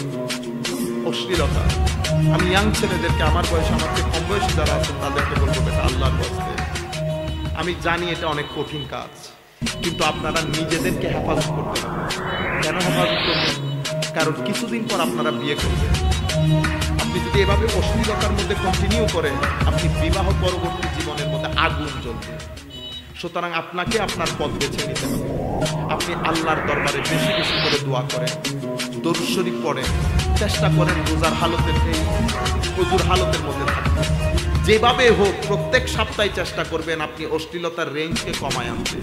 আমি জানি এটা অনেক কঠিন কাজ, কিন্তু আপনাকে করতে হবে। কারণ একে তো আপনার কবরের জীবন, আর এক দুনিয়ার জীবন। এই 2 জীবনের সৌন্দর্যের জন্য নিজেকে অশ্লীলতা থেকে যথাসাধ্য চেষ্টা করেন। আপনি যদি আমাকে বলবেন হুজুর পারতেছি না, আমি আপনাকে সুন্দর একটা তাজবিজ আল্লাহর দরবারে দোয়া করবেন। সবচেয়ে বড় জিনিস হচ্ছে আল্লাহর দরবারে দোয়া। নামাজকে নামাজের মতো করে পড়ার চেষ্টা করবেন, তাড়াতাড়ির মধ্যে না। নামাজ অনেক দারুণ ওষুধ, এটা আপনাকে বাঁচাবে। কোরআনের তিলাওয়াত আপনাকে বাঁচাবে। খুব যখন ঝামেলার মধ্যে পড়ে যাবেন, আমার নবীর দিকে খেয়াল করে দর্শন করবেন, আসসালাতু ওয়াসসালামু আলাইকা ইয়া রাসূলুল্লাহ। আমার নবী খাস ফুয়ুজাতে আপনাকে অশ্লীলতা থেকে বাঁচাবে। এটা আপনাকে বাঁচতেই হবে দুনিয়ার শান্তির জন্য অন্তত। এটা একটা বড় পরীক্ষার মধ্যে আমরা আছি। ফেসবুক ইউজ 10টার পর 11টার পর চেষ্টা করবেন না করার জন্য। কারণ আপনি যখন রাতে ফেসবুক দেখবেন, আপনার চোখ এবং আপনার মাথা আস্তে আস্তে আস্তে আস্তে অকার্যকর হয়ে যাবে। আপনি যখন 40 বছর 50 বছরে পদার্পণ করবেন, তখন আপনি মাথার ব্যথার কারণে ঘুমাইতে পারবেন না। আপনার চোখ আস্তে আস্তে দৃষ্টিশক্তি কমে আসবে। এখন আপনারা কি করবেন? আপনারা বন্ধুদেরকে নিয়ে সমুদ্র দেখেন, একটু দূরে যান, আলাপ করেন, খেলাধুলা করেন। এই যে এখন ব্যাডমিন্টনের মৌসুম আসছে, ব্যাডমিন্টন খেলে। কিছু এমন কাজ নিজেকে ব্যস্ত রাখে, ইংরেজি শিখে, আরবি শিখে, কোরআন পাক শিখে। এগুলোর মাধ্যমে নিজেদেরকে ব্যস্ত রাখেন। দ্বিতীয় যে কথা মনে রাখবেন, আপনি আল্লাহর বান্দা, নবীর উম্মত। আমাদের সৃষ্টির উদ্দেশ্য আলাদা, আমাদেরকে আলাদা হতে হবে। আপনি যখন আল্লাহর দরবারে দোয়া করবেন, আল্লাহ আপনার জন্য সহজ করে দেবেন। যখন আপনার কবরের জীবন সুন্দর হবে, অবশ্যই আপনার দুনিয়ার জীবন সুন্দর এবং শান্তির হবে, হায়াতের তৈয়বা নসিব হবে। এটা একটা বিষয়। আরেকটা বিষয়, বড় সমস্যায় আমরা পড়ে গেছি ইমানের ক্ষেত্রে, আকীদার ক্ষেত্রে। শানের সালতের বিয়াদবির বাজার গরম হয়েছে, বিভিন্ন নাম। এটার ব্যাপারে অনেক সাবধান থাকবেন। আপনি যে দলই করেন না কেন, আমাদের এখানে অসংখ্য ভাই আছে বিভিন্ন দল করেন, অনেক ভাই আছেন জামাত ইসলাম করেন, কি করেন আপনারা করেন, কোনো অসুবিধা নেই। আমার ভাই যেই দলই মন চাই করেন, আমার সঙ্গে আপনার সম্পর্ক নামাজ নিয়ে না, আপনি হাত তুলতেছেন নামাইতেছেন এগুলা নিয়ে না। আপনি আপনার ভিতরে আমার নবীর শান মহব্বতের কমতি আছে, আপনি চেক করে দেখেন। সাহাবায়ে কেরামের আমল আর আপনার আকীদা এটা মিলাই দেখেন। সাহাবায়ে কেরাম আমার নবীর থুতু মুবারক নিয়ে মুখে বুকে লাগাতেন। সাহাবায়ে কেরাম আমার নবীর নখ সংগ্রহ করতেন। সাহাবায়ে কেরাম আমার নবীর ঘাম মুবারককে ব্যবহার করতেন হাতের হিসেবে। সাহাবায়ে কেরাম আমার নবীর ব্যবহৃত ওযুর পানি নিয়ে হাতে মুখে বুকে লাগাতেন। সাহাবায়ে কেরাম আমার নবীকে বেইনতেহা মহব্বত করতেন। এখন ইমানের ক্ষেত্রে সবচেয়ে বড় কঠিন সমস্যার সম্মুখীন হয়ে গেছি আমরা। ইমানের ক্ষেত্রে শানের সালতে এক বিয়াদবির বাজার গরম হয়েছে। আর বর্তমান যুগে সমস্ত সমস্যার সমাধান তাসাউফের মধ্যে আছে। সেই তাসাউফকে আমরা যারা মানি, আমরা একেবারে বরবাদ করে দিচ্ছি। আর যারা মানে না, তারা বিভিন্ন ফতোয়ার মাধ্যমে চেষ্টা করতেছে যুবকদেরকে আউলিয়া ইকরাম থেকে দূরে রাখতে, মাজারাত থেকে দূরে রাখতে। পাহাড় যেমন পৃথিবীর প্যারে, অনুরূপভাবে মাজারগুলা হচ্ছে ইমানের প্যারে। মাজারগুলা ইমানে প্যারে। মাজারে যাবেন, জিয়ারত করবেন, ভণ্ডামিগুলা থেকে দূরে থাকবেন, ভণ্ডামি থেকে দূরে থাকবেন। যারা ভণ্ডামি করতেছে করতে দেন, ইনশাআল্লাহ 5-10 বছর অতিবাহিত হলে অটোমেটিক্যালি তরকারির জন্য চুলা যখন বন্ধ করে দিলে তেল বেশি উঠে, ভণ্ডামিও বেশি উঠবে, ভণ্ডামিও বেশি উঠবে। আল্লাহ রাব্বুল আলামিন আমাদের হামি ও নাসির হোক। মাহফিলগুলো যখনই আয়োজন করবেন, ভালো বক্তা দাওয়াত করবেন, এলমি আলোচনার লোক দাওয়াত করবেন, একজন বুজুর্গ আলেম দাওয়াত করবেন, যারা মুনাজাত করবেন, যাদের সুহবত আমাদের জন্য বড় জরুরি। মাহফিলগুলাকে গানের, হাসি ঠাট্টার আড্ডাখানা বানাবেন না। কোনো ভালো এলম রাখে এমন ব্যক্তি ছাড়া শুধুমাত্র ভাইরাল দাওয়াত করবেন না। আপনারা বুঝতে পেরেছেন? শুধু টাকাগুলা নষ্ট করবেন। আল্লাহ রাব্বুল আলামিন আমাদের হামি ও নাসির হোক। মাওলাই করিম আমাদেরকে কবুল করুক। আমরা যা কিছু শুনেছি মাওলাই করিম নূর হিসেবে আমাদের সিনার খাদ্য হিসেবে আল্লাহ কবুল করুক। ওয়া মা আলাইনা ইল্লাল বালাগ। আসসালামু আলাইকুম।